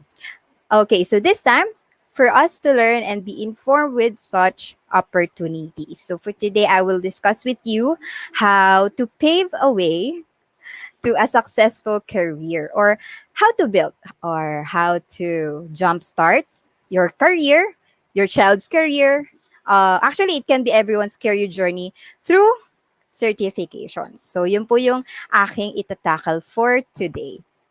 Okay? So before I jump right in po, ulitin ko lang po ulit, sa mga hindi po nakakakilala sa akin, yung mga wala po last Saturday, I am Nizari, and currently, I am one of master trainers of a training company, which is a Dentist Technologies. So we conduct trainings po for Microsoft applications, and also we offer certification programs. Okay, certifications that are globally recognized, meaning magagamit nyo kahit saang sulok ng daigdig man kayo mapadpad. So medyo may alam tayo tungkol sa value ng mga certifications na yan, yung impact na yan sa mga students, sa mga professionals na nagtitake ng mga certifications gaya ng mga ipepresent ko sa inyo later on. Okay, na i-share ko sa inyo just in a bit. Okay, so with that being said, what I am about to share with you are not really promotion of what we offer, but rather to showcase with you other ways to build your career, other ways to build your skill set in whatever field you are taking or whatever you want to take pa. Okay, possibly in a not so far future, di ba po? And other opportunities that certifications can offer to you in terms of your professional growth and career journey. All right. So, may we have let me just share our presentation. Okay po. There you go. So, this most likely all about paving your way through certification, can be through engineering, technology field, etc. All right. So in our next slide, sisimulan ko pong muli ang aking discussion with a what question. So what is certification? What it is for? What it is value? What difference it can make? Okay? So, to you teachers, possible po, aware na kayo sa use or sa importance ng mga certifications, di ba po? And, so ngayon, let me define it. Familiar po ba kayo sa Indeed.com? As shown in our next slide. Okay. So, kung hindi ako nagkakamali, yung Indeed.com is tropa ni Jobstreet.com. Familiar po ba kayo doon? Alright. So, dati, nung naghanap ako ng work, yan yung tambayan ko sa internet eh. Anyway, so, in our next slide, they also post career guides and publish articles din po for both of their employers and applicants. And according to their article that was published po on, I think this is December 28, 2020, they said that certifications are designated credentials earned by an individual to verify their legitimacy and competence to perform a job. So yun po yung sabi nila. And ang ating mga certifications ay isang document na nagpapatunay na kayo bilang isang professional in a specific field ay educated, na trained, and is talagang equipped to meet a specific set of criteria for your role, right? And this certification, of course, is not just given away. It is given or awarded only after you've passed the proper assessments administered by a recognized third-party credential institution. Okay, so sure tayo kapag we receive a certain professional certificate, okay, so talagang chine-check kung na-hit natin or at least we master a certain skill or competence in a specific job role. Okay? For our next slide, if we look closer po, the nature of certification, its process, is somewhat alike in earning a degree. Okay? So we get educated, right? Then trained and assessed to be certified and to acquire our bachelor's degree, correct? So, but there are, of course, syempre po, meron silang pagkakaiba. So let's see what are the difference, okay? As shown in our next slide, ayan. So, by the way, syempre, since we are in a free country, your voices are welcome po. Share lang po ninyo sa ating comment box if meron pa kayong gustong i-share o idagdag na pagkakaiba ng degree sa certification or certification sa degree. Okay po? Na hindi ko man mabanggit, at least may maidadagdag po tayo sa ating mga kapwa educators na nandito sa ating programa ngayon. Sabi nga sa kasabihan, sharing is caring. Ayan, so meron lang po ako dito simplified differences between a degree and a certificate or certification rather. All right, so again, isimplify po natin yung pagkakaiba ng degree sa certification. So based po sa, of course, nabasa ko sa online. And most likely, ito po ang pagkakaiba nilang dalawa. In general, okay? Which is, in my opinion, is accurate naman. For a bachelor's degree, let's start with this. We choose an area of study. For example, a Bachelor of Science in Civil Engineering. Then, may kasama po itong General Education Units. Sa pagkakaintindi ko, kaya nga po siguro meron tayong tinatawag na major and minor subjects. Tama po. While sa certification naman, we trained in a specific area or skill. Wala na pong general education or minor subject, like English, math, ganyan, added, no? So, stick to one skill tayo. Focus tayo sa iisang skill set. I'll give you a couple of good examples. For example, sa TESDA po, they offer national certificates for or in related to for engineering such as carpentry, what's this one called? Electrical and I think it's electrical installation and maintenance, masonry, and actually there's a lot more. Okay, so dagdag ko na din po yung, for example, Microsoft certifications for software engineering, data engineering, computer engineering, such. We have the data engineering for Microsoft Azure, specifically artificial intelligence or yung tinatawag nating AI engineering, meron po tayo nun. So, sama na din natin yung data scientist certification. There's a lot to mention, okay? So, ito yung mga pangmalakasan certification na specific for certain skill for our IT professionals sa ating technology experts. Ayan. So, next yung duration to acquire each for a degree. Okay? So, for a degree, we have 2 or more years, and normally pa nga po, if I am not mistaken, 4 years pa yung required sa karamihan compared to certifications as early as 3 days. Given ito po yung intensive training talaga po, in 3 days, you can already be certified. Okay? Ranging from 3 days to, I guess, 6 months? Ayan yung meron tayo to get certified or yung usual duration ng mga certification programs out there. Syempre, depende po kung anong skill yung kinukuha natin for a certain certification program. So, doon nagva-vary. But usually for certifications, under a year talaga siya. You can already be certified. And lastly, on my list, okay, and actually napatunayan ko to based sa nakakwentuhan kong human resources.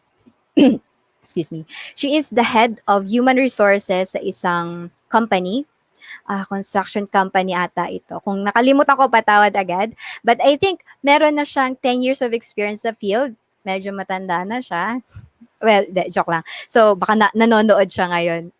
Na-mention ko sa kanya kasi ito about tong program natin. So, anyway, what I meant was, marami na siyang experience. So, reliable naman yung mga na-share niya sa akin. And trusted ko siya in terms of these things. So, okay. So, according to her, for a degree, it is obviously often required by employers, while certifications can be preferred, but not actually required by the majority of employers, okay? But there are times now, certifications or being a certified professional, it can give you leverage compared with those without. For example, pabigyan ko kayo ng sample. Based din po or according to my reliable intel, due to privacy something nila, so hindi ko po mama-mention yung name niya, but this is true. I've talked to a human resource expert. So, but she said, in general, if they will hire someone, initially, they will choose yung applicant na may legit na certifications, lalo na kung relevant siya dun sa job role na hinahanap nila compared dun sa wala. She said, yes, maraming factors pa yung pwedeng reason to hire someone, but initially, it can happen. That happens na they can consider that as a leverage po compared dun sa mga walang professional certificates. And also, some of these certified applicants can ask a higher job offer compare sa wala. So sa experience na po as HR, dun sa mga applicants na experience nga, majority of them na may certifications na sa credentials nila, mas madami daw po yung nagbibigay or yung mga nag-a-ask ng higher salary offer. Okay po. Compared dun sa mga walang certification, they just tinatanggap lang nila kung ano yung offer nung specific company na yon. So, though each company daw po, also to, according to my friend, may kanya-kanya silang qualifications and standards. And yung ibang nakakaluwag-luwag, sometimes they do grant yung asking salary. Okay? So, lalo na kung deserve naman daw ni applicant. Also, there are companies din daw po, especially yung public companies, they also consider certifications as a plus for a certain employee to be promoted. Though hindi ko nila lahat po, no, kasi gaya nga ng sabi ko, ang mga company po is may kanya-kanya silang criterion, meron silang kanya-kanyang standards, right? So based naman po sa mga, gaya ng sinabi po ng mga nakausap kong engineers naman po, no, meron daw sa company naman nila based sa experience, performance, yung promotion nila. Pero in reality, there are companies po talaga or employers that consider certifications as a factor to promote someone or to promote an employee. It really do happen. Okay? So, there you go. Ayan. Meron po ba mga nag-share sa ating comment box kung from our audience and difference between certification and degree? Baka po meron ako nakalimutan. Gusto niyo pong i-share? Okay, so maybe I'll check later on. Let's move on to our discussion. Ayan. So next is, so, okay, maybe by now, who knows, nagka-consider nyo na yung certifications. So, let me tell you, we're get certified. Siyempre, when we choose to get certified, okay, let us choose those reliable and legit training institution. Mas maganda yung kilala na sa household name na talagang na-recognize na sa industry, right? For example, yung pag nagbigay ka ng certification mo, hindi na ko questionin, saan mo to nakuha? Dapat ang ano na diyan, ang reaction nila diyan para talagang effective is okay, dito ka pala na certified. Sure na na-assess ka mabuti, na-train ka mabuti. Okay? So there are there's a lot of institutions that offer certifications. Syempre, yung isi-share ko rin po sa inyo ngayon is kung ano yung familiar ako and also what I think is significant for you teachers and to our students. Kahit sa inyo parents. One of which, yung kilala ko is ang Technical Education and Skills Development Authority or yung tinatawag nating TESDA for short. Ayan. Kaya sa inyo po mga DepEd teachers, sino po sa inyo may national certificate na from TESDA? May I know po in our comment box at ano yung kinuha ninyong certificate po sa kanila. Ayan. So, maaari ko po ba malaman ang inyong mga thoughts? Or if you want to share? Ayan. So, yan. Good morning po sa ating mga teachers from Zamboanga del Norte. Wow. Ayan. So, meron din tayo galing sa Quezon City. Good morning po, teachers. Ayan. So, alam ko, ang TESDA is somewhat, the national certificates are somewhat required for teachers, lalo na po sa mga TVL track, I think. Okay. So, ayan. There you go. Okay. So, ayan.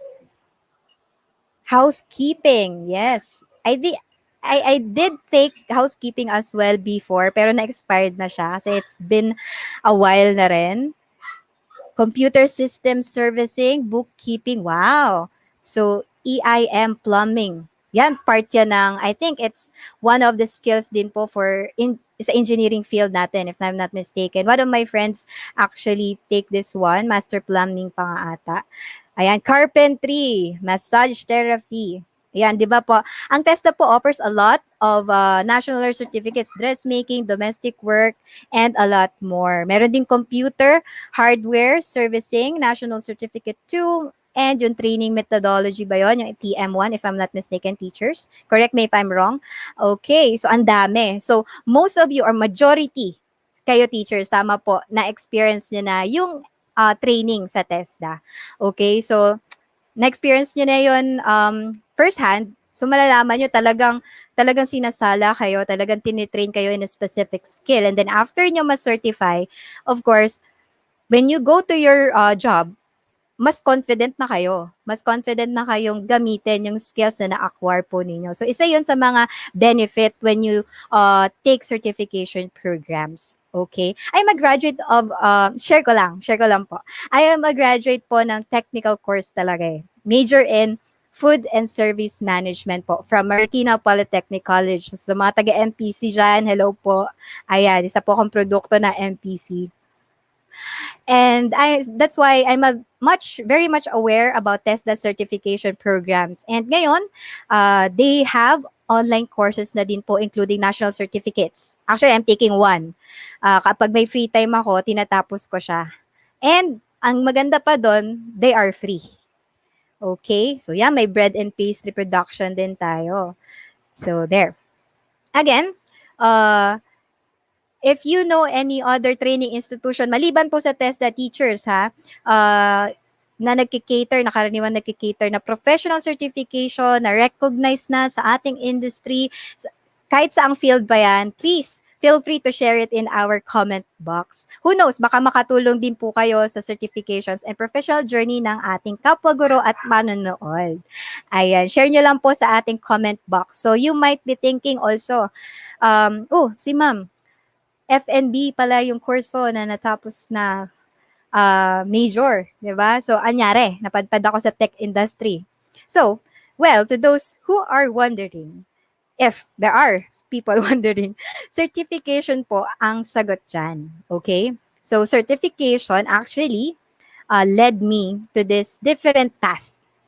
Okay, that also gave me other opportunity to widen my skill. It's not for me to change my career path, but it does give me another way, another opportunity, diba, to have other career options. Now, I'm here sharing that with you. So, mahaba-haba ang kwento, but to make the story short, yun na po iyon. Ayan. So, share ko lang din po, meron din mga Autodesk certifications for CAD, 3D drawing. Ayan. So, meron ding Meron tayong mga teachers from Palawan. Ayan. So, National School ICT students. Ayan. So, ayun, na-share ko lang naman. So, isa lang po ako I can say, isa lang po ako sa living example na napagbuksan ng ibang oportunidad due to certifications. Later, meron pa po akong i-share sa inyo. Okay? So, mamaya na yon. Okay. So, next. Gaya nga ng sabi ko po, gaya na na-mention ko, yung mga mai-share ko po sa inyo or i-share ko sa inyo today is the certifications that I am really familiar with. Okay? So kung meron kayo dyan, again, like what I have mentioned, meron kayong ibang organization na nagbibigay ng certificates dyan, professional certificates, please add nyo po yan sa ating comment box there. Para ako din malaman ko kung meron, saan pa pwede mag-take ng certifications, di ba? Okay, so next are, of course, Microsoft certifications. Okay, so earlier, I had mentioned na napakalawak ng engineering field. Okay, and isa sa mga branch nito is yung pathway ng software engineering, data engineering, yung mga nabanggit din po na ating first speaker. 'Di ba? So, actually, Microsoft offers a variety din po ng mga certification programs and I might say, it will really sharpen your skill. Okay? Kahit yung mga basic certification po nila, talagang malaking tulong if you passed it. Though, I wanna be honest with you, hindi madali. Hindi madaling maipasa yung certifications because kailangan talaga since it's for specialty, okay, for specialty, kailangan master mo yung certain skills. So they really do assess you very well. And like what I have said, is globally recognized. So dapat hindi basta-basta. Okay? So, ayan. So bakit ko sa inyo ito isa sa mga inintroduce ko sa inyo teachers. Siyempre maliban sa ito yung kinikater namin sa other side of my job. If I'm not mistaken, teachers, kayo po ay mayroong Microsoft accounts. Correct po. Since you already have that, why not use it further? Lalo na po sa mga tech-savvy nating teachers dyan. Actually, regardless kung computer teacher kayo or not, okay? Hindi naman magrereklamo yung program. So, as long as willing kayo na to widen your horizons as an educator, di ba? You are welcome to explore this kind of resources. So makikita nyo po sa ating screen, iilan lang po itong Microsoft certifications na ito na ino-offer ni Microsoft. So makikita kayo dyan, meron dyan data engineering, DevOps engineering, this one is data science, ayan, so security engineering, and all. But it doesn't mean, gaya nga sabi nila, hindi porket, nabanggit ko kasi kanina, diba? Hindi porket na mahirap siya, hindi nyo na kaya. So it's just a matter of your willingness, yung ano natin, yung gusto nating matuto, diba? So, mas maganda kung nahihirapan tayo in achieving something kasi lalo tayong nahuhubog ba? Parang diamonds, diba? 3 billion years, nag-undergone sila sa pressure. And after that, pag mina na sila, yung worth nila, it's so much. Parang yung worth nila is napakalaki. Hindi basta-basta. Diba? So, isipin natin, we are diamonds in process. So, magandang padaanin natin sarili natin sa hirap. Ayan. Sa mga challenges na yan para talagang mahasa tayo para sa ating future. Yan. Lalo na sa mga young learners natin out there, young girls, gaya nga ng sabi ng ating mga ng ating speaker earlier and even last week, 'di ba? So kahit don't fear na kung or mahirap siya, 'di ba? Mahirap yung STEM and all that, dami saying. You don't have to fear it. Okay? You feel the fear. Okay lang yan. Pero, sabi nga nila, if you can, sabi dun sa pinanood ko before, nung kabataan ko. Though hindi naman ako gano'ng katandaan. Pero sabi nga nila, 'di ba, pag kaya mong isipin, kaya mong gawin. So, kahit may takot 'yan, pero naisip mo parang kaya ko 'to. Mahirap man 'to, but it doesn't mean, doesn't prove na hindi mo kakayanin. So, just go deep dive to it, learn from it. Once you get familiar with it, maiintindihan mo siya step by step. And who knows, baka hindi mo alam, doon mo pala sa process na yun, di ba? Ma, ma, ma-discover mo, this is the path for me pala. So, ayan. So, ngayon, siguro sa naririnig-rinig ninyo, lalo na sa mga kabataan natin na nanonood, di ba? Na mahirap yan kasi may math, mahirap yan, may computation, numbers, and whatever formulas, ganyan-ganyan. Mahirap siya pakinggan, pero it can be easier as it sounds, okay? Or it can be easier than it sounds, ganon. Ayan. So, all right. So, like what I have mentioned, I am sharing this with you since you already have the access to this. Okay. So, you are welcome to explore these kinds of resources. Though yung legitimate exams po na required for the certifications are not free, but the learning paths and modules are free of charge naman since meron din kayong mga access, di ba po, teachers? So, you can explore it, discover it, in your own time. As long as you have your device and computer, I mean, your device and internet. Ayan, nalilito na ako. Mix na sila sa isip ko. So, internet and computer, you go online, you can always check that one. Okay? So, who knows? Pag nag-try pala kayo ng exam, mapasa ninyo, hindi nyo alam, meron na pala kayong skill 4, data engineering, security engineering. Ayan. Okay. So, all right. So you may also go to the link showed in your screen. Yan nga po. You can browse from there. Also, you may utilize microsoft.education.com as well. Meron dyan mga certifications then after you tried certain training paths. Okay?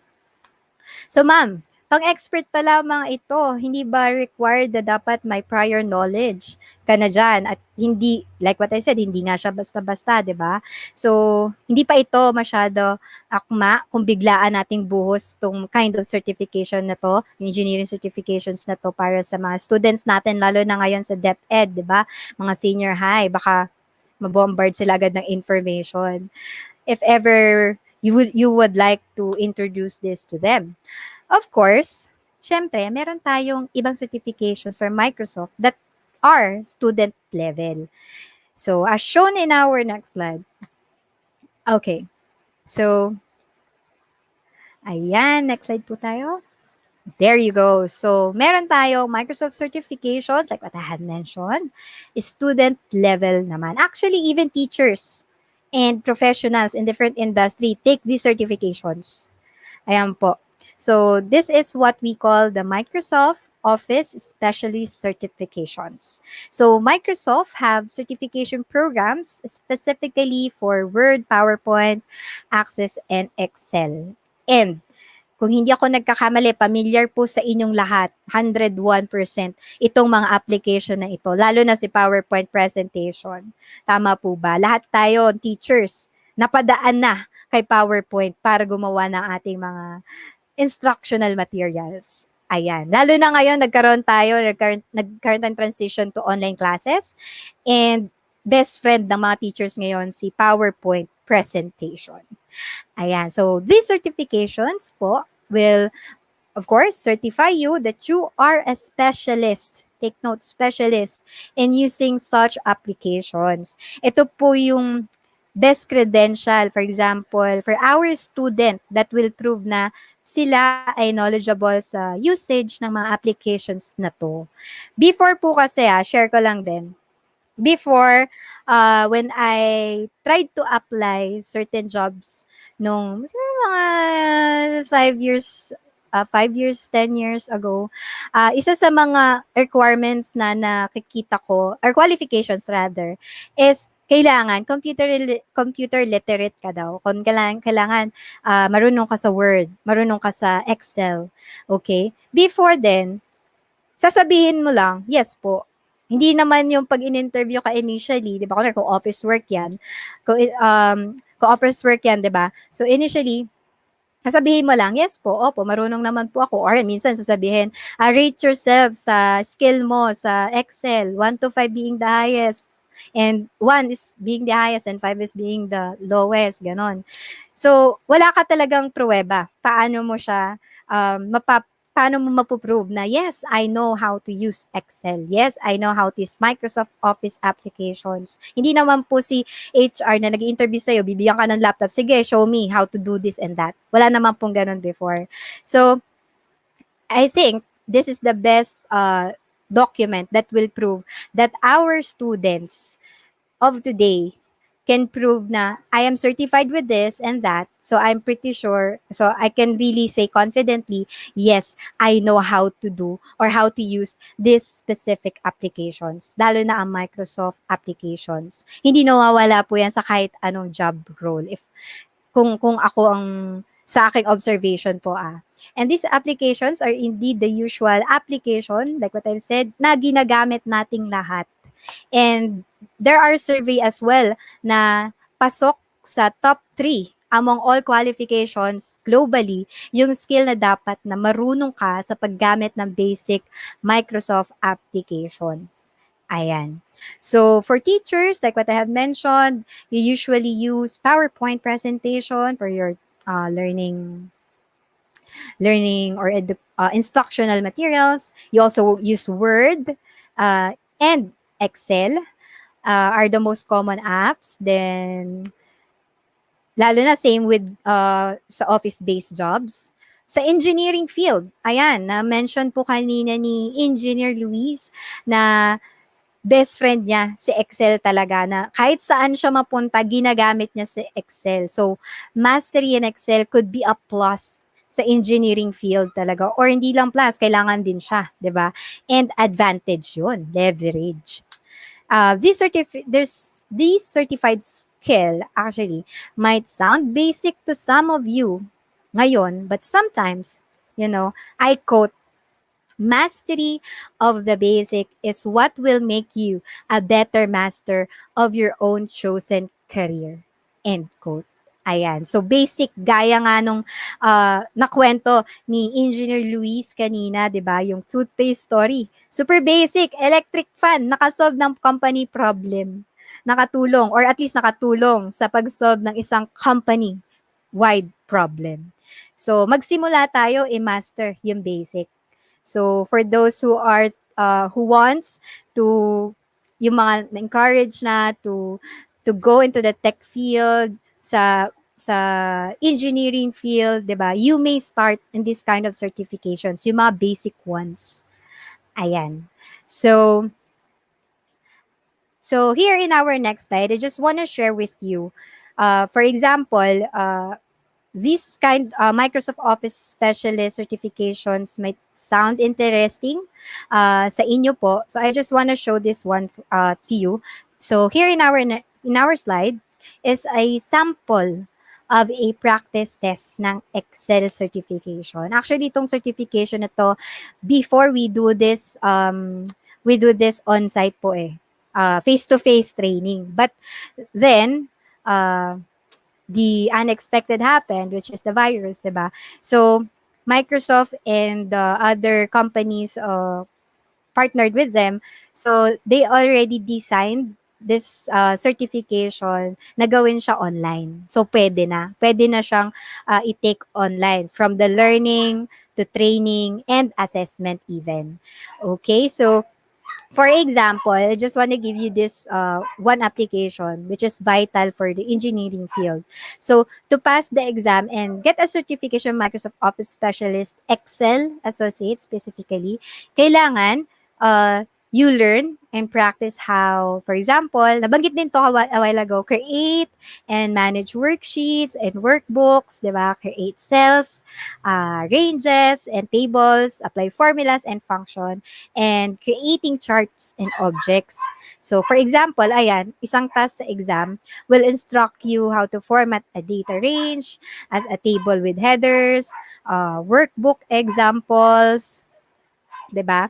and the budget, financial statements, team performance, iba-iba. Iba-iba yung task na nandiyan. So you will experience with ano pa talaga yung further use ng Excel. Maliban lang sa pag-compute ng numbers, pag-sort ng mga details, data, etc. Okay, so yon. Since it is especially certifications, it is actually harder than it sounds. But kayang-kaya ito ng ating mga student kung talagang siseryosohin nila. I just want to share with you, no, eto kasi certifications na to, tinitake na siya ng ibang schools, public and even private schools. So, meron na kami experiences with senior high school students na na-experience na to take the certifications. So, most of them say, mahirap po siya, ganyan-ganyan. Pero pag nakapasa na sila sa exam, ang laking tuwa nila. Kasi, it's all worth it. Okay? So, kahit mahirap siya, it's all worth it. And then afterwards, they already know how to use this kind of applications more confidently. Ayan. So, isa yon sa, again, benefit in taking certifications, undergone trainings like this. So, that's some of the certifications that you might consider to help you widen your skill and to reroute you to other career opportunities. Ayan po. And it can also help you actually to jumpstart your career. Okay?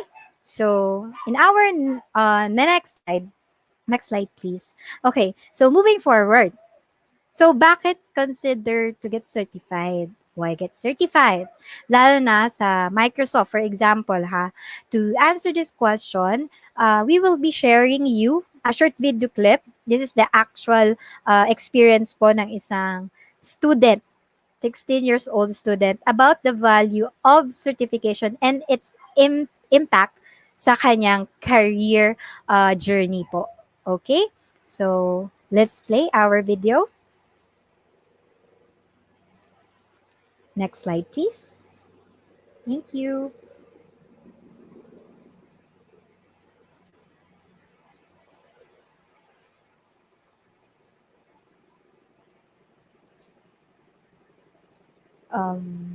Okay.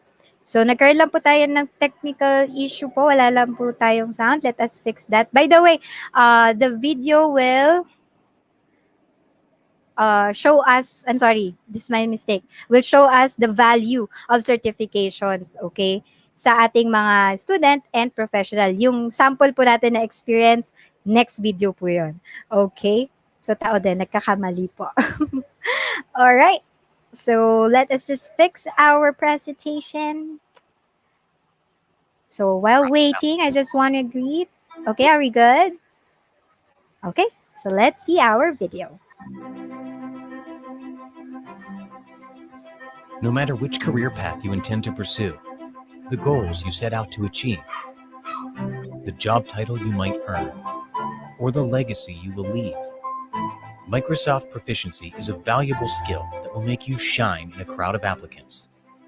With more than 13 million potential workforce candidates and more than 400,000 jobs requiring Microsoft expertise in the United States, Microsoft certifications give people the power and the tools to chart their own course, fulfill their ambition, and realize their full potential. In fact, staffing agencies report candidates with certifications are 50% more likely to be hired full-time and receive an average of 10 to 15% higher wage. 91% of hiring managers consider employee certification as a criterion for hiring. 85% of supervisors report that certified employees are more productive and require less supervision. 86% of hiring managers say IT certifications are a priority. 89% are more satisfied at work. And Microsoft Office was the leading software package called out within the top 20 skills across representative occupations, coming in at number 3 on the IDC research list. These are just a few statistics that validate that Microsoft certifications give you the tools to build a brighter future. Start creating your own path and prepare yourself for a successful career with industry certifications that are globally recognized and the only certifications with Microsoft's stamp of approval. It's not just about getting the job, it's about enjoying the job. Ayan. So, though the data na na-mention natin po, uh, is from other countries, it still does apply dito sa bansa natin. Sabi nga ng good friend ko, na, kung naalala niyo yung kwento ko kanina, yung head of HR na friend ko, kung sila papipiliin between sa applicant na may professional certificate, so wala, pipiliin nila yung may certificate credentials. Kasi isa itong like what we have mentioned in a while ago, naulitin ko lang po, legitimate proof siya that an applicant is indeed knowledgeable sa certain skill that they claim they know. So for example, when you were asked kung marunong ka mag-excel, answer yes would be fine. But showing a proof of the skill looks more convincing. Tama po ba? Parehas po ba tayo ng mga, nag-a-agree po ba kayo sa akin? Sa panahon natin ngayon uso na trust issue. So kung may pagkukunan naman tayo ng pruweba, gamitin na natin, 'di ba? At lalo na kung gusto natin gamitin yung certain skill na 'yan to jumpstart our career. Okay. So also, dito po according sa report made by LinkedIn Philippines. Ayan, so meron tayong proof from here in our Philippines. Isang professional network sila about the current trend in recruiting talented workers in the Philippines. So, Philippines job landscape strives to become more industrial, innovative, and digital. Therefore, sabi nila, as the skill set necessary for this evolved labor market continue to transform, employers and HR leaders are re-examining their hiring strategies to find the right talent they need fast. So given these ideas and articles, it would be safe to say that today, employers highly consider certified employees in order to thrive in this uncertain, changing world. Okay, so I hope that's a good proof for you that really certifications, especially for our students, maganda siyang panimula na para, and doon sa mga professional people na out there, it will really add up sa skills po ninyo as your experience as well. Okay? So I would also like to add this one. Siyempre, hindi ako naubusan ng articles dyan. So next slide, please. I would also like to share this with you. A while ago, na-share ko na po ulit sa inyo yung ibang benefit na nangyayari na sa reality. Like, may advantage talaga ang certified professionals compared sa walang certification when landing a job. Higher job offer and a higher possibility of promotion. So again, we found a supporting file here in our screen. According to the article, The Value of Professional Certifications from the EdTech Magazine 2020. Ayan. So, being certified will build up your foundational skills, enhance student engagement, and it will lead you to multiple career pathways. Okay? Lalo na sa mga students natin dyan, it will really build your foundational skills. Nung nalaman ko po ito actually, I also wondered, what if nung high school din ako, nagkaroon na rin ng ganitong mga certifications na available for students na hindi lang paggamit ng basic computer, but we are already exposed on how to use certain applications na to. As early as 1995 ata meron ng Microsoft Office certificate. Office applications ginagamit, 'di ba? So ayun. So I hope noon pa lang na-expose na ako dito. Siguro ngayon talagang super expert na ako sa paggamit ng mga applications na to na talaga namang nakakatulong sa ating mga trabaho, 'di ba? So, excuse me. There. So, next slide.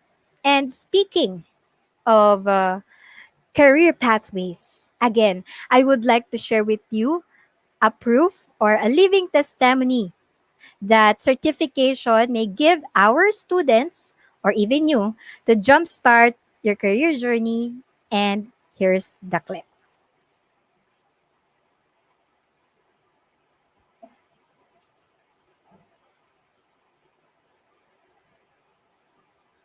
Let's play the video.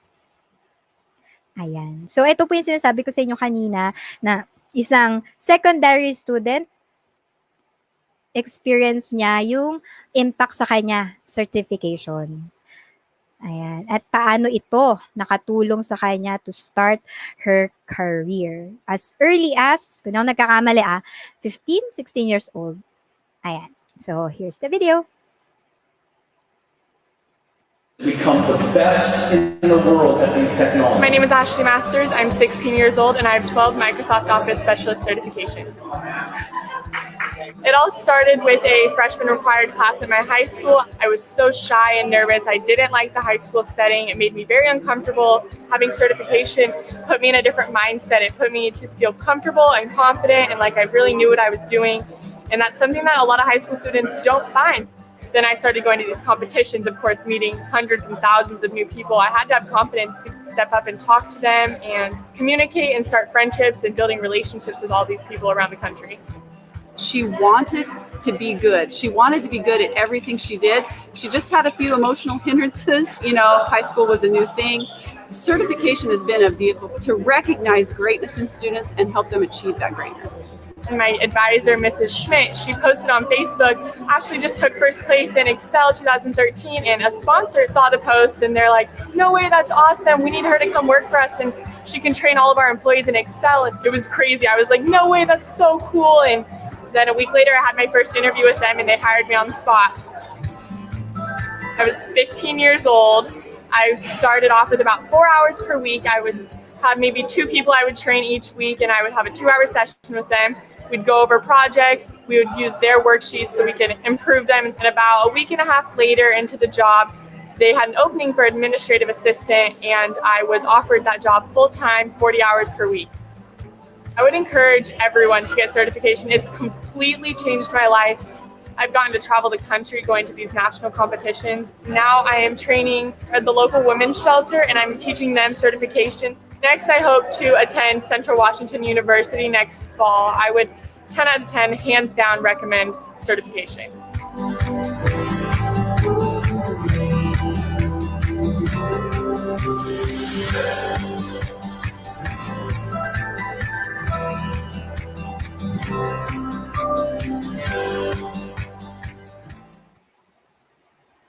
Ayan. And that's the certification journey ni Ashna Masters. Again, as young as 15 years old. Tama po ba yung narinig ko? Since na-introduce na siya sa certification programs such as Microsoft certification, nagbukas ito ng opportunity sa kanya to discover a potential career path for her future, specifically sa tech field. And also, possible sa atin dyan, sa iba, diba? Sa engineering field. Ayan. So, nagbukas ito na opportunity sa kanya to discover other potential career path, to discover where to start sa kanyang career journey. From there, din based sa napanood natin, nagkaroon siya ng job opportunity agad, 'di ba? Sa high school pa lang siya. So, if that can happen to one person, hindi na malabo yung possibility na pwede din itong mangyari sa ating mga young ladies natin, 'di ba? So, maaaring sa ibang paraan, sa ibang pagkakataon, again, pero 'di ba? It is again a proof that being certified, being involved in such program may lead you to a career that can ignite multiple opportunities, personal and professional growth. It can be also the first stepping stone to go in the engineering field. Doon tayo magsimula sa mga basic, tapos pa-advance, hindi mo na malayan, di ba? If you are taking this kind of path, hindi mo na malayan. Ano ka na pala? Equipped ka na to be certified. Matatawag na isang engineer in the future in whichever engineering field you might be, di ba? Who knows? Okay, so, and the last sample I would like to share with you po. Okay, so, in our next slide. Ayan. So, in our next slide, ito po si Miss Anne-Marie Baloloy. I wasn't able to talk to her directly, pero she is the sister-in-law ng kaibigan ko. Di ba? Ang dami kong friends, dami kong connection. Pero yung friend ko actually ang nakapag-share sa akin ng story ni Miss Anne-Marie. And then, I think relevant siya sa talk natin today. And I think it's a good presentation, I guess, or sharing to close my discussion. No? So eto siya. Today, of course, I asked their permission na kung pwede ko i-mention to sa inyo and share. And they said yes naman, so here we go. So, si Miss Anne-Marie po is actually a graduate of computer science. But now, she is a co-owner. She's running a business, or a company rather, which is Baloloy Trade Engineering Services. Basically, they do, of course, engineering and trading stuff. Thinking, di ba po, kung ang graduate siya, computer science. Well, although medyo related siya possible, di ba? Pero still, she took different certifications po. Okay, nakitaan nila yung field na ito. And I think, kung di ako na rin nagkakamali, sa pagkakatanda ko, husband niya is an engineer. So, she took the different certifications related sa engineering field, and hand in hand with her spouse, naks, diba, couple goals, nakapagtayo sila ng sarili nilang engineering trading company. And now, they also give opportunities to students. So, what they do, they accept on-the-job training students po from Marikina Polytechnic College. And minsan, sila na din yung nag-hire sa mga OJT students na ito sa kanilang company, regardless, babae, lalaki man yan. So, there, hindi ko man nalaman yung buong career journey and certification journey ni Miss Anne, but it is quite, again, safe to say that certifications help her to be competent sa field na pinasok niya, which is the engineering field. And by far, it is effective. Hanggang ngayon, they still run the business and it keeps on growing. Ayan, so and there you have it. So I hope nakatulong ang aking talk para may additional option kayo as an individual, as parents, 'di ba? As teachers, on how to give a kickstart with your learners, with your, I think, sa sarili nyo ring career, no? Or how can certification will help you to explore a different career path. And it can also, again, it can be a way for you to start your career sa ating STEM field. And syempre, I hope this can help you also guide your daughters, children, to check out other ways for their career journey. Okay, so I guess it's a thank you, and let me pass you to our hosts again, Teacher Mardy, Teacher Rubelin, Teacher Glens. Ayan. Alright. So, thank you, Miss Zarina. Napakadami nga naman talagang career pathways. Hindi lang po siya specifically for engineering. And marami pa naman ibang yun nga, yung certifications na pwedeng kunin in the field na yung minsan alam natin na hindi naman siya engineering, pero part din, alam din naman pala natin na part din pala siya. So, Yes, di ba, kasi hindi natin kasi napapansin yun kasi nakita natin, ay, hindi to engineering, parang usually nakikita lang natin yan sa bahay. Lalo na yung mga iba na ino-offer ng ibang institutions, di ba? Kasi hindi natin napapansin, meron din pala siyang engineering concepts. Diba? So maraming options pala na pwedeng kunin ang mga kabataan natin ngayon. And it's very important nga naman po talaga na hindi lang po natin kailangan tignan lang yung best natin sa mga degrees na nakuha natin. And we have also to test yung mga degrees na yan, yung mga learnings natin from the four corners of our school. I-test natin yung mga skills na yan through getting certified sa mga institutions na kilala na. Kasi 'di ba, yung mga skills na yan kasi nakikita yan sa industry at hindi usually minsan nakikita sa school. Yan. Yeah, tama po yun, Miss Glenn. Kasi, di ba, yung iba na medyo hindi klaro po sa kanila, yung why certification is important. Dapat po ating isip na yung certification po talaga, it's a professional way para naman magkaroon tayo ng, so that we can gain practical skills for the job.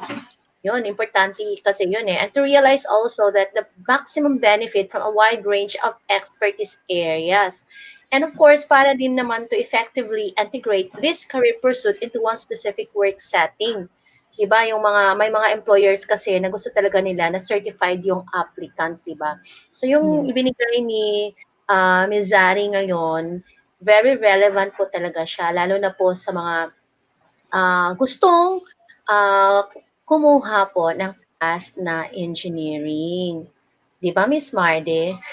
Yes Ano po, po, meron ka ng Teacher Rubeline. At saka gusto ko rin po yung sinabi niyo, dagdag ko lang din po 'to na why is it important? Because certification provides validation. So yun talaga yes. yung makakapagbigay sa certification na hindi mo na kailangan i-live ipakita dahil nai-test ka na ng isang credible na third party source na talagang magsasabi na you are skilled and you are proficient in that given subject field or expertise. So yun po talaga yung Yes. ikinaganda ng ating certification. So based din sa personal experience no in taking certification, doon talaga matitest ka like you're given only a specific time na gawin yung skill na yon. And of course hindi lang concept no, dapat ma-apply mo talaga. Yes. Yes Ayan. So po. Totoo pag yan. alam mo yung ginagawa mo, of course papasa ka. So validated Opo. talaga yung skill mo. Totoo. Siguro share ko na rin po with my experience kasi talagang preschool teacher po ako, no? So I took a certification exam for Excel. So sa ko naman po gagamitin yun, di ba? Excel for my students. Pero nung una sabi ko, ay nako madali lang po yan. Confident ako kasi Excel ang ginagamit ko na yan. Matagal na, mga ilang years na. So napaka-confident ko. So nung tinry ko nga po yung practice exam, na shinare kanina ni Ms. Zari, ah, sa kasamaang palad po, eh, bagsak po ang score ko. Dahil may minimum score requirement, 'no. Sabi ko, ganito po pala ang certification exam. So, time pressure ka na tapos kailangan mong mabilis mag-isip kung ano ba yung mga skills Yes. na talagang kailangan. So, talagang sabi ko, "Ay naku, kailangan ko talagang pag-aralang mabuti 'to at i-refresh yung mga akala kong enough ko ng skills sa Excel para lang mapasa ko 'tong exam." So, buti naman po after ng matagalang pag-aaral at dibdibang pagseseryoso sa focus na talagang aralin lahat ng mga features at functions ni Excel, yung mga data management, ayan, nakapasa naman po ako. Pero kaya po tayong mga teachers, continue lang po tayo sa pag-upscale din ng ating mga skills, lalong-lalo na sa panahon ngayon, 'di ba po, Teacher Rubeline and Teacher Glens, na bigla tayong nagkaroon ng shift to online learning. So, kailangan po Exactly talaga. po. Ayan. So para naman po mapakinggan yung ating mga viewers, punta na din tayo ngayon sa menti.com. Okay? Yung pinasukan nyo kanina, no? In any browser, pwede po yan. Either Edge, Google Chrome, or Safari kung naka-MacBook kayo, no? So, menti.com, and please use the code 15037711. Ayan. So, I know po ah, may mga ano naman kayo dyan, may mga ideas kayo based from your personal experience o kahit na ano yung nakaka-relate kayo, share your thoughts regarding women for engineering. Ayan, so yung naka-highlight na word, no, meron na tayo, engineering has no gender. Yes, and I am so proud and we are so proud here that we belong and we can do this. Yeah, yes, elementary teacher din ako. Teacher Mardy, Teacher Glens, no? I'm teaching English, MAPE, especially music. Ano ba kinalaman ng engineering noon, di ba? I'm also teaching science, pero yung science, okay, mas cool yun kasi yung STEM talaga yung uh, pinagbibigyang pansin this time. Pero I know po, with our growth mindset, positive lang po tayo, lalo na tayong mga guro, tayo yung mag-i-influence talaga sa ating mga learners. Ayan, nakikita ko din dito, no, that engineering is fun. Wow, parang hindi common, no? Kasi para sa iba, pag sinabing engineering, wow, ang sakit nun. Parang yung mga arteries, mga veins, at ano pa yung mga blood vessels ko sumasakit doon. Pero hindi. May ibang tao talaga that they are inclined to engineering. That's why sinasabi nila that engineering is fun. That everything is possible in engineering and it's builders of nations. Wow. And nakikita ko din dito, no, needed empowerment. Yes, I agree with this. That's why this event is purposively taken, okay, ibinigay namin ang opportunity na ito sa bawat mag-aaral, bawat guro o bawat manunood to empower, especially yung mga kababaihan. Ayan, di ba? O, Teacher Glenn, ano pang word na nakikita mo dyan sa ating Mentimeter? Engineering has no gender. Yun talaga kasi, di ba? Yes. Yung stereotyping kasi sa field. Nakikita talaga natin na mataas. Pero with this naman, with this opportunity that we have, especially ngayong March, kasi we celebrate Women's Month. So this is the time that we actually share our thoughts naman na hindi lang naman, nakaya din naman talaga natin makipagsabayan. Yes. And with that po, since advocate din po ako ng growth mindset, I'm into teaching also the Sustainable Development Goal, yung SDG natin, di ba? So alam natin na yung gender equality, that's the SDG 5. Yes, gender equality, di ba? So I strongly agree that engineering has no gender. Ayan. Then, women for applied science. Wow, ang galing, no? Meron din dito that engineering is for, ano ba to? Hindi ko okay. I will, yeah. Yung builders of nations, no? Tama po ito. Kasi yung, naman, diverse yung engineering. Napaka-broad ng topic, di ba? Ayan. So, Miss Marty, ano pang nakikita mo diyang mga word na naka-highlight? Gusto ko yung vital and essential. Kasi totoo naman, engineering is everywhere, sabi nga po dito. And definitely, it is for everyone. So there's no boundary. Ang ganda ng mga words na lumalabas at yung mga sinishare po na thoughts ng ating mga viewers, ng ating mga teachers, mga students, and parents. So patuloy nyo lang pong i-share sa amin at talagang nakakatuwa at nakakataba po ng puso na napaka-positive po, 'di ba, Teacher Rubelin and Teacher Glens, no mga thoughts nila about women for engineering. Na sobra po. Yes. Ayan. So, Miss Marty, may iba pa ba tayong topic dyan? Yes. Alam niyo po, gusto ko rin pong mag-share ng mga Microsoft Store, ng Microsoft Store. Kayo po ba ay familiar doon? Yes po. So, alam ko po kasi medyo hindi siya gano'n kasikat or hindi siya gano'n na i-explore ng ating mga teachers or even ng mga students. So, let me share po with you dahil may mga magaganda pong resources dito for our teachers, for our students, lalong-lalo na po sa ating panahon ngayon ng pandemic. So, kindly let me know po kung nakikita niyo na po yung aking screen. So, ayan na po ba? Ayan na, Miss Marty. Ayan. So, ito po yung tinatawag natin na Microsoft Store. So, makikita nyo po agad ito sa inyong mga desktop. So, ito po yung icon niya dito sa gilid. So, nakalagay dyan, Microsoft Store. So, pag sinerch nyo po, ito po talaga maganda tong application. Yung Corinth application, CORINTH. So, pag sinerch nyo po yan, may 5 applications na lalabas under sa Corinth. So, mga useful resources po ito sa ating mga teachers. So, ito po, may free versions po. May mga free siya, pero para ma-explore nyo pa po lahat ng mga available features or resources, may onting bayad lang po. Pero itong Corinth Microplant, this one po talaga totally may bayad siya. Pero may free trial naman po siya ng 7 days. So isa-isahin po natin kung ano po itong Corinth 3D, International Space Station, Corinth Microplant, Corinth Microanatomy, at saka Corinth Microengines. So, ito po ay mga applications na related po sa STEM. So, Science, Technology, Engineering, and Math.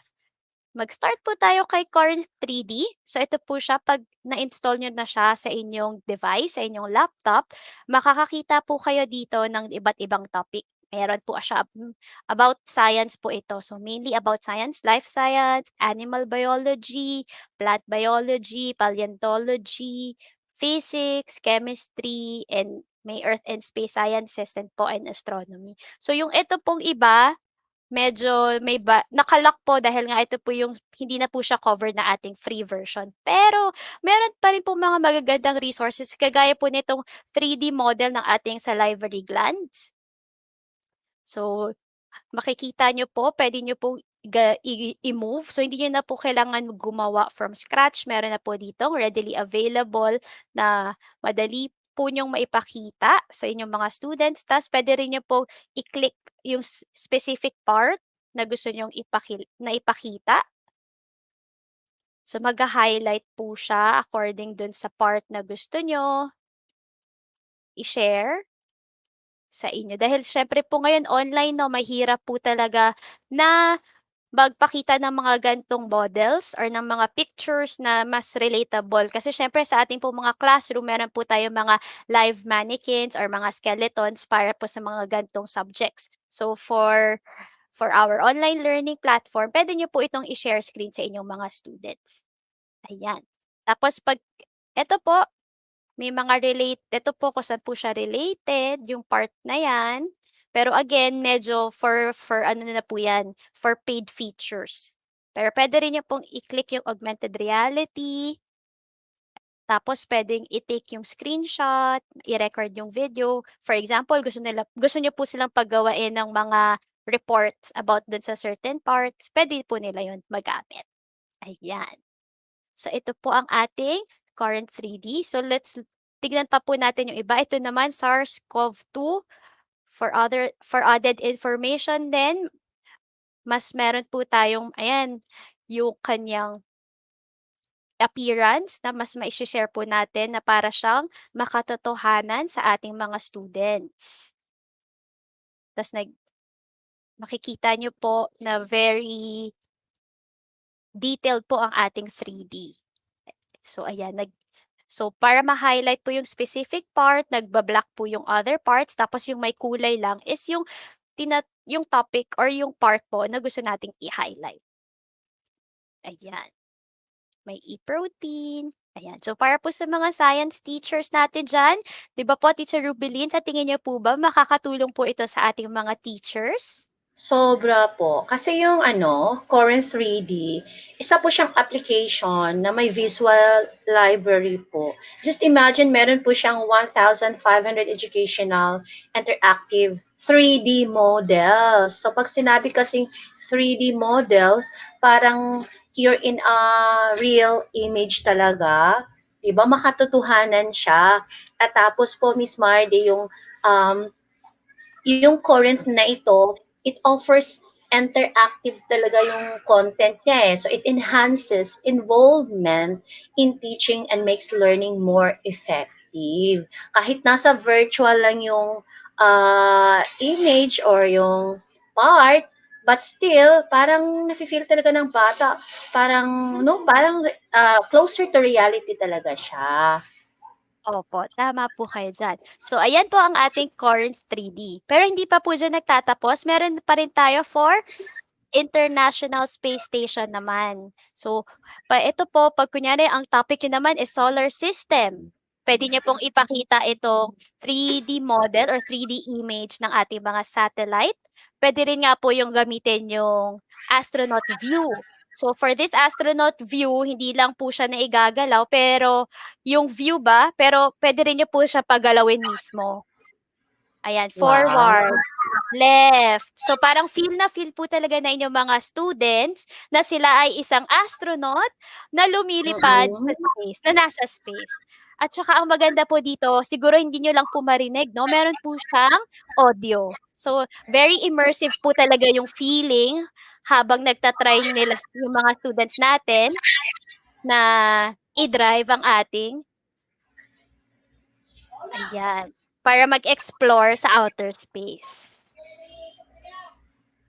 So with that po, Miss Mardy, no, para siyang um, that 3D models po, you're in the real world with the augmented reality feature, may AR siya, di ba?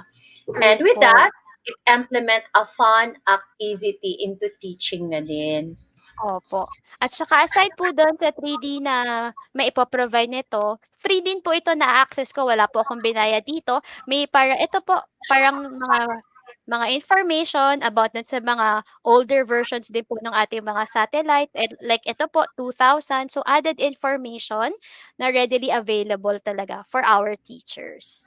Saka ito, Wow. credible dahil po talagang, syempre bago po ito, talagang ni-research and based po talaga siya sa International Space Station. And ito 2002, tapos ito naman po ay 2005. So makikita po nila yung para bang progression ng ating satellite every year. Nagbabago po yung itsura because of the technological advancements po din natin. Tama po ba yun, Teacher Rubeline? Yes, yes, yes. So with technology talaga, kung alam ng teacher kung paano talaga gamitin. Alam naman natin na no one can replace a teacher sa classroom, pero pag empowered yung teacher, alam niya kung paano gamitin yung technology, mas marami pong matutunan ng ating mga mag-aaral.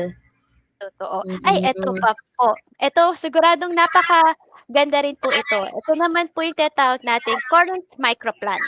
So, the good thing Yes. naman po dito kasi 'di ba po 'pag mga science, kailangan may microscope. So, ito pong ating Yes. current microplant, habang zino-zoom ko po, talagang nakikita niyo po yung microscopic view ng ating leaf. Tapos habang pa-zoom pa po ng pa-zoom, mas nagiging detailed kung ano po man yung kaloob-looban. So, kahit na nasa home learning po tayo, nasa online learning, puwede pa rin po itong maituro ng ating mga teachers given this platform. So, ayan na po yung pinaka-tiny microorganism sa loob ng ating leaf or plant. So, eto po, para ma-access, meron naman po siyang 7 days na free trial. Yun nga lang po, kailangan pong paid po talaga itong application. Pero yung 7 days trial, puwedeng-puwede na rin po yun for our teaching and learning with our students. So yan, kapag zinoomout ko po ulit, eto na po ulit yung nakikita natin sa labas. So puwede rin po natin makita yung 3D version niyan 'pag kinlik po natin ito, ayan. Kunyari ito yung tree, tapos meron din po ditong information na nagbibigay ng description about sa tree 'pag pinindot ko yung crown, ayan. So again, na-e-emphasize po yung part na hina-highlight natin dun sa ating tree. Yan, yung branch. So, nag-fade po ng onte yung ibang parts. So, puwede rin po nating i-zoom yan. Ito pala yung branch. Tapos ito yung trunk. Ayan, zoom out ulit. Puwede rin po yung aerial view. At yung roots, ayan. Puwede rin po ulit na i-highlight. So, very interesting po yung puwede nating mai-share sa ating mga students using po this kinds of application. Agree po naman tayo diyan 'no, Teacher Rubeline and Teacher Glens? Yes. O, 'di ba? Napakagaling po nung mga applications na 'to, lalong-lalo na ngayon na nasa bahay nga ang mga bata and hindi nila na-experience actually yung mga ito. But then with the applications na readily available naman na pwede naman i-access anytime. So at least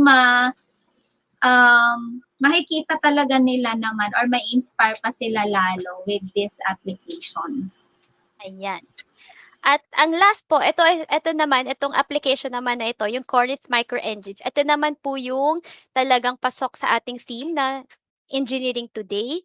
So ito, yung about mga steam engines. So, syempre, dahil po sa bahay, yung mga teachers, mahirap po talaga mag-share ng mga actual objects or yung mga pictures. Ito pong current micro-engines, ipapakita po nila yung mga evolution din ng mga steam engines, may mga information or description, yung every year, kung paano yung timeline, tapos puwede rin po nating makita yung 3D version. Pero yun nga lang po, para ma-activate, para po sa more features, kailangan po natin ng magbayad for this. Pero for this one, with the pictures readily available sa free, helpful na rin po siya for our students and for our teachers. Ayan. Tsaka ito pa po, aside from this, meron pa po pala tayong ito. Ito naman po yung sa anatomy po. So for this one, pag dinownload niyo po 'tong application na 'to, yung Current Anatomy Augmented Reality, kailangan niyo pong i-download itong PDF file. Ipi-print niyo po siya tapos kailangan niyo po siyang isuot or hang po sa inyo. Tapos 'pag nai-print niyo na po, attach niyo na siya, ipo-point niyo lang po yung camera or ng webcam niyo or ng tablets niyo. Tapos ang mangyayari na po niyan ay ano na po siya, kasi hindi ko po wala po ako ng printout copy. So, lalabas po yung anatomy po doon sa PDF. So, ipakita ko na lang po sa inyo yung picture ulit. Ayan. Ayan. So, loading lang po siya. Ayan, antayin lang po natin siyang mag-load. Ayan. So, katulad po nung nakikita nyo dito, naka-print out po yung paper, yung parang QR code. So, pag nakatutok po dyan yung webcam, lalabas po yung 3D image po nung part na gusto nyo pong ipakita sa inyong class. So, very interesting po ito. Ito talagang mas feel and more immersive kasi kailangan po ng participation po talaga nung student or ng teachers. Tama, di ba po? Teacher Rubilin and Teacher Glenn? Yes. Ang galing, ang galing. Wow, Ayan. ang galing ni Marty. Marami akong natutunan. Pagbalik ko next week for third quarter, arangkada si 3D. Ayan, no? Si Corin 3D pala. Ang dami Opo. kong magagamit nito, Miss Mardy. At saka ito na po talaga, may mga bibigay pa ako sa inyong mga tips about our Microsoft Store kasi marami po talaga dito ng mga resources. So for example, kinlik nyo po itong Corin 3D. Pag nag-scroll down po tayo dito, may mga makikita pa po tayong mga iba't iba pa pong applications na pwede po nating magamit. So ito po yung mga iba pang applications na pwede nating ma-install or magamit po for our online learning. So ayan, mag-scroll down lang po tayo. Iba-iba po yung topic. Meron nga po about coding.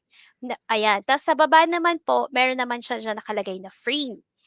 So, may mga free po na talagang pwede nating magamit for our classes. Ayan, meron po siya about coding, more on anatomy po. Ayan.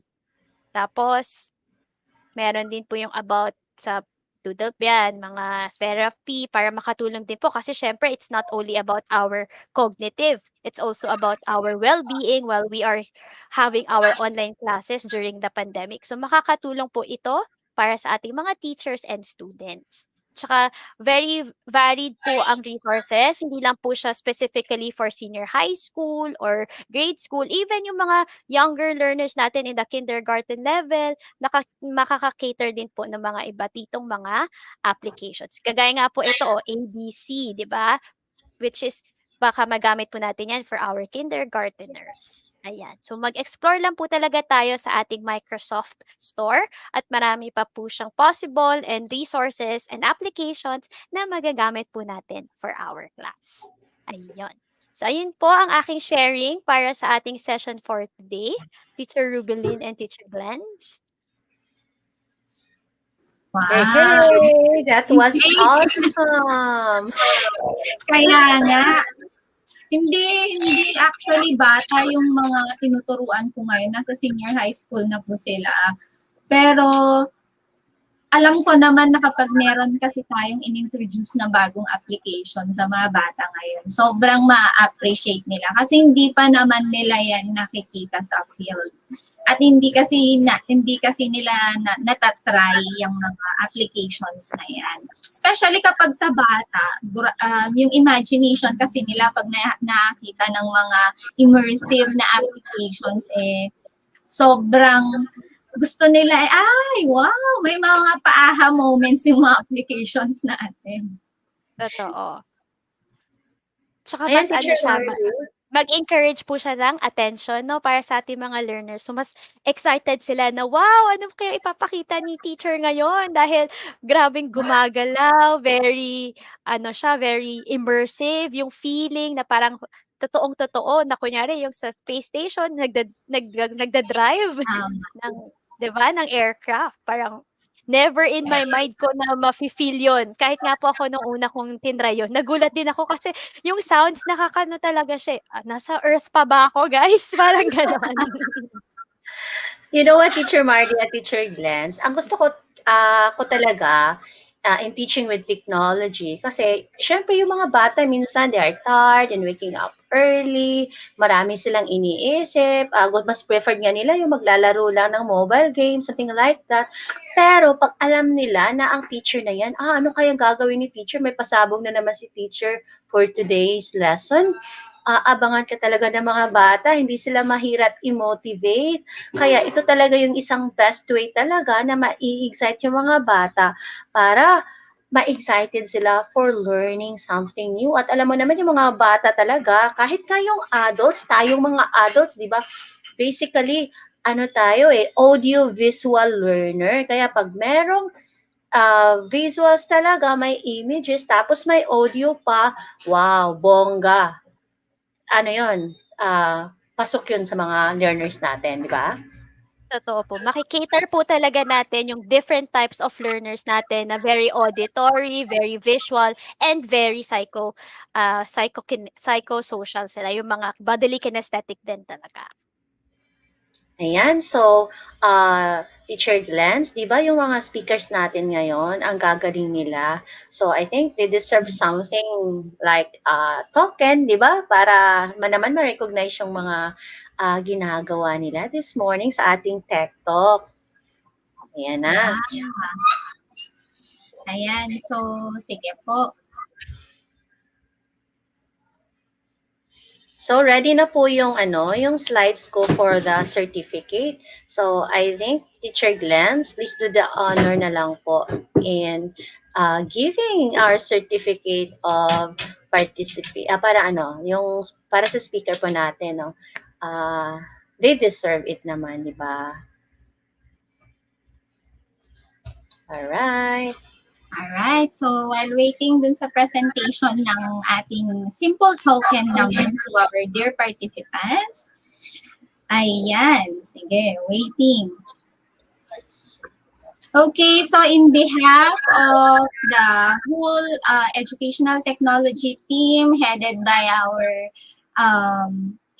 Sir Mark Anthony CC, and then our head also in the Microsoft team, Sir Mark Anthony Hamisal, to our USEC Alain Del B. Pasqua and Sir Abram YC Abanil. So we are giving you this certificate of appreciation to Engineer Louis So, Information Security Officer of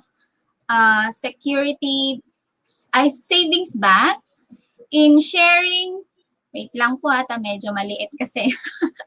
Okay, for sharing her valuable knowledge as guest speaker during engineering, Building Roadmaps for the Future webinar conducted by the ICTS Educational Technology Unit on March 20, 2021.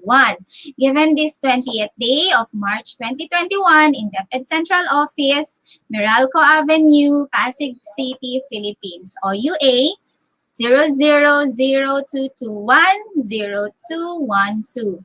Signed by Sir Mark Anthony CC, Head ICTS ETU, Direct Abram YC Abanil, Director for ICTS, and Yusek Alain Delby Pasqua, our Undersecretary for Administration. So congratulations, Engineer Luiso. Next. Same certificate is awarded also to Ms. Zarina Daluz, Odentes Technologies INC, for sharing her valuable knowledge as guest speaker during Engineering Building Roadmaps for Future webinar conducted by the ICTS Educational Technology Unit on March 20, 2021.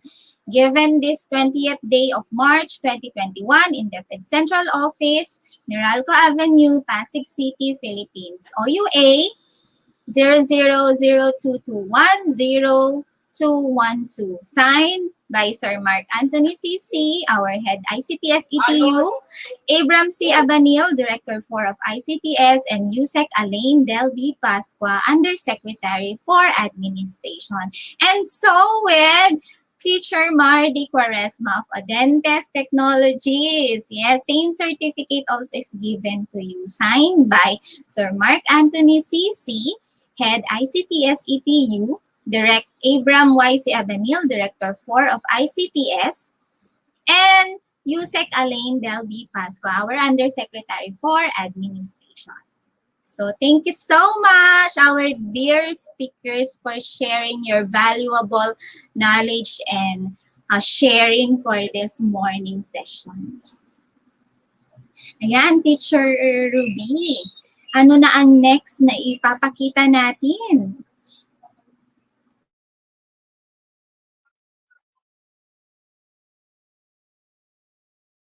Teacher Rubeline, naka-mute po kayo.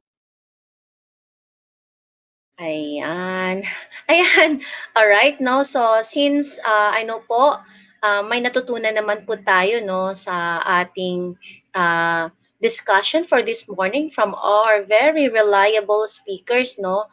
Yan. So, please pakisagot naman po ng evaluation link natin.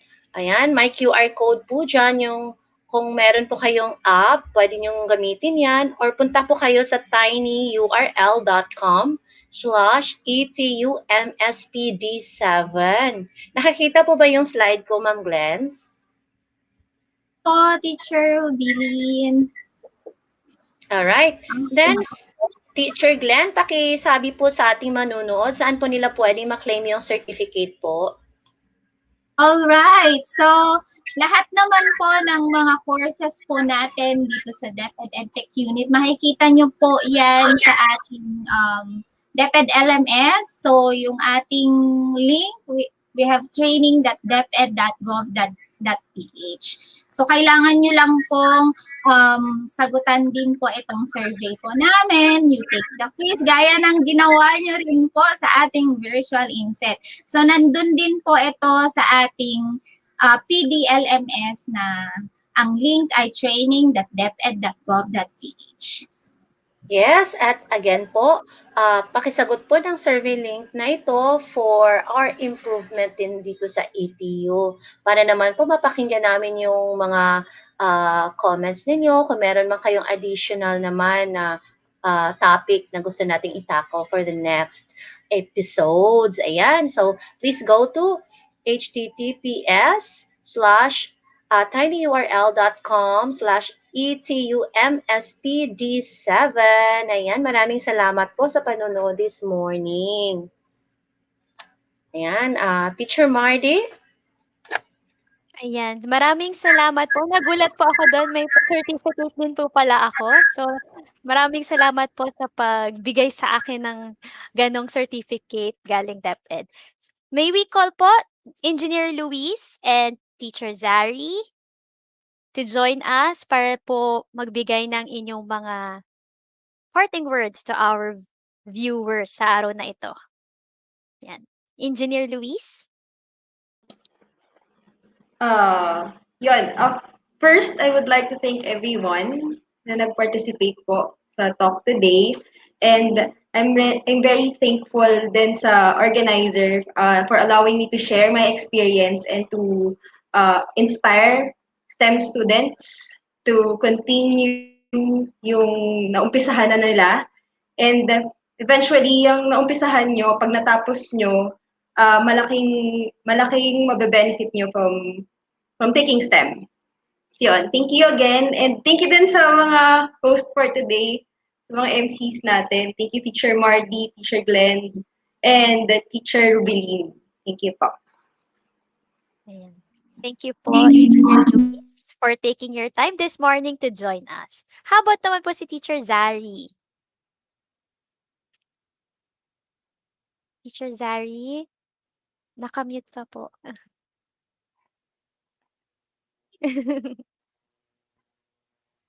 Ayan, hello. Hello po. Okay na po. Ayan, Okay na. pasensya na. Na-tense ako eh. Joke. Ayun. So, I would also like to thank po everyone, lalo na sa mga teachers natin dyan na nagbigay ng time, nag-share ng kanilang time for, nag-spend ng time rather with us to share with you these things to help our young learners to be encouraged po to consider STEM, lalo na po ang engineering for this Saturday, right? And also, I would like to thank yung mga tao na tinap ko kasi for me, ako po talaga wala akong alam sa engineering fields. I would like to thank the engineers that gave me insights about sa mga nangyayari dyan sa field nila, yung mga kailangan and all. And also to my good friend po na head ng HR na nagbigay din ng time to me na magbigay din sa akin ng insight dun sa reality na recruitment dito sa field ng engineering, 'di ba? For STEM as well, and then yung mga hinihingi ng qualifications sa industry. Ayan. So again, thank you everyone. Thank you po. And yeah, enjoy the rest of the day po and always, always keep safe and healthy. Ayun lang po yung masasabi ko. Maraming salamat. Thank you po, Teacher Zari. Teacher Rubeline? Teacher Rubeline, kamute ka po. Yes, thank you very much po, Engineer Lois, at Teacher Zari. At of course, si Teacher Mardy, no, ang galing-galing ng mga sharings po ninyo. Ayan po, very relevant po siya sa topic natin ngayon, which is engineering. Ayan, no? So, para naman po magbibigay pugay at magbibigay po ng mga salita po na encourage pa ng ating mga viewers. Pakinggan naman natin ang ating ethics specialist, no, na ito yung pinakasikat sa lahat eh. No other than Sir Mark Anthony Hamisal. Good morning po. Good morning! Ayan, so, wow, grabe, very informative, very productive ang ating week ng ating mga guro. Unang-una dyan, binabati ko lahat ng ating mga teachers ng mainit na pagbati na isang mapagpalang araw sa ating lahat. And I know, Sabado ngayon, at sabi nga natin, gusto natin ang pahinga, pero nandito pa rin po kayo at kasama ang ating mga resource speakers, ang ating mga Microsoft Education Ambassadors, at talagang we are listening kasi nabasa namin na we want more at natuwa kami din po sa inyong positive response at inyong mga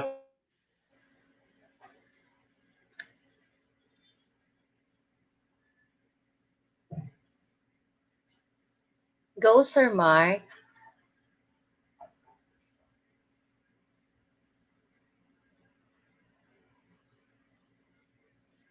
Ayan, no, while waiting po, po kay Sir Mark, syempre po yung ano talaga minsan yung connection, may mga glitches talaga sometimes, pero patuloy lang din tayo. So ngayon naman, pakinggan naman natin yung CEO naman ng Odantis Technologies na si Sir Francis. Hello po, Sir Francis. Hello, ma'am. Can you hear me? Yes po. Hello. Yes. Again, thank you for staying with us. I know your morning is very important. And it's Saturday. It's your family day. It's your day. Tawag nga nila dito. It's me time, right? So, but again, you took time to watch our series of Saturday. So together with our partnership with Microsoft, same goes with our friends from DepEd Central Office, primarily ETU. Okay, maraming salamat po kay Sir Mark C. At the same time kay Sir Madge po for allowing us to take part and participate in what we call International Women's Month. So again, hindi pa po natatapos yan. For next week, meron pa po tayong another speaker. And that would be an interesting topic because it will talk about mathematics and we'll touch a little bit concept about analytics. No? So we have an interesting speaker, an industry practitioner when it comes to analytics. So please stay tuned by next week, Saturday, same time. And we are very much welcome to see you all on that engagement Saturday po. Okay? So maraming salamat po and stay safe. Stay safe po palagi. Plus yung binigay po namin mga tips earlier about the tools that you can use, the certification pathway that you can go into, and the storytelling that was shared by Ma'am Louise. So I know those are a lot of things to remember, but at the end of the day, ang maganda naman po kasi with our platform that we're using, it's live on Facebook. So in any event that you feel like you weren't able to digest everything, you can just rewatch everything. No, wala naman po siyang bayad. You can rewatch everything and breeze through on those applications that was mentioned earlier. Specifically yung Corinth, napakaganda po nun. Pwede po natin gamitin in 3D classes. Nakita ko kanina may pinapakita si Teacher Mardy about dun sa Microsoft sa Tree. So during my time when I was taking like biology class, ang ginagamit namin is microscope. You use a lot of microscope, no? But because of pandemic, that's not possible. So you can use Corinth microplant to actually zoom in and to a point pwede mo makita to a plant virus level, no? So super super zoom na talaga yon, no? So in microscope, not all microscope that has that capability. Maybe they can see the some parts of the leaf kung sakali po, pero yung virus level and plant virus and plant bacteria level, sobrang na po nun, sobrang mahirap na pong gawin yon in a regular microscope. But with the use of technology, with your existing technology, you can use a laptop. So any teachers can use their laptop. You don't need to buy a new laptop. You can use any laptop. Then you can install maybe your Windows 10. And then with your Windows 10, go to Microsoft Store and look for available free application. Kung meron naman pong bayad, sometimes po kasi may mga bayad yung ibang application in Microsoft Store. Pero okay lang po yun because once you've paid it naman po, that's one-time payment that can be installed on your laptop. Then you can share it in your class na po. So that's the beauty of it. So imagine kids can now simulate having the experience of looking in a microscope, but instead of a microscope, they will look everything in their computer screen na lang po to appreciate how plant virus looks like, how plant bacteria looks like, and all those technologies available when it comes to engineering, science, mathematics, and technology, no? So yun yung mga pwede nating gawin po, okay? So again, maraming salamat po, especially to our host. Okay, number one, teacher Mardy for helping us. Then we also have here Teacher Rubilin and Teacher Glenn for running a 3-hour hosting for this live event, including po with the guidance po of Sir Madge and si Direk po. Hi Direk, si Direk Glenn. Hi Direk, nandiyan po si Direk Glenn. Okay, thank you Direk Glenn for giving us instruction all throughout the webinar. So siya po yung nagbibigay na instruction sa amin whether we open our camera, we open our mic. So it's all Sir Glenn. Okay? And at the same time po, with the assistance of Sir Madge, our master when it comes to webinar. So siya po yung nag-run ng mga webinar po. So especially sa platform po ng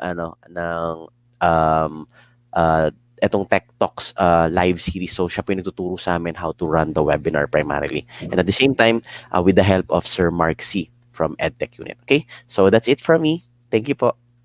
Wow, thank you very much, Sir Francis. At ibabalik natin yung floor kay Sir Madge.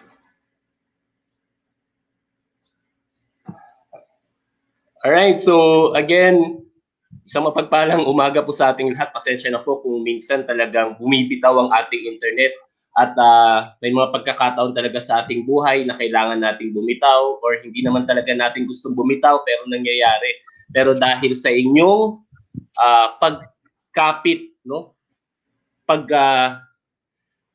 Kakaroon ng pag-asa na makasama po kami ngayong araw kahit na Sabado. Sabi ko nga kanina, maraming salamat po muli sa ating mga teachers po for your love sa ating EdTech unit. Sa katatapos nga lang po na ating virtual inset, maraming salamat po sa mainit na suporta. And today, I know na mas na-inspire po kayo at hindi lang kayo na-inspire sa mga kwento or sharing ng ating mga resource speakers, but also na-share din sina ma'am ng mga bagong applications na we know na magagamit po ninyo sa inyong pagtuturo, lalo na ngayon sa ating mga online classes at para mas ma-engage po natin ang ating mga learners sa mga bago at talagang fresh na application. So maraming salamat po. And we hope po na magkita-kita po tayo sa susunod na Sabado. Ingat po kayo palagi. Stay strong and healthy.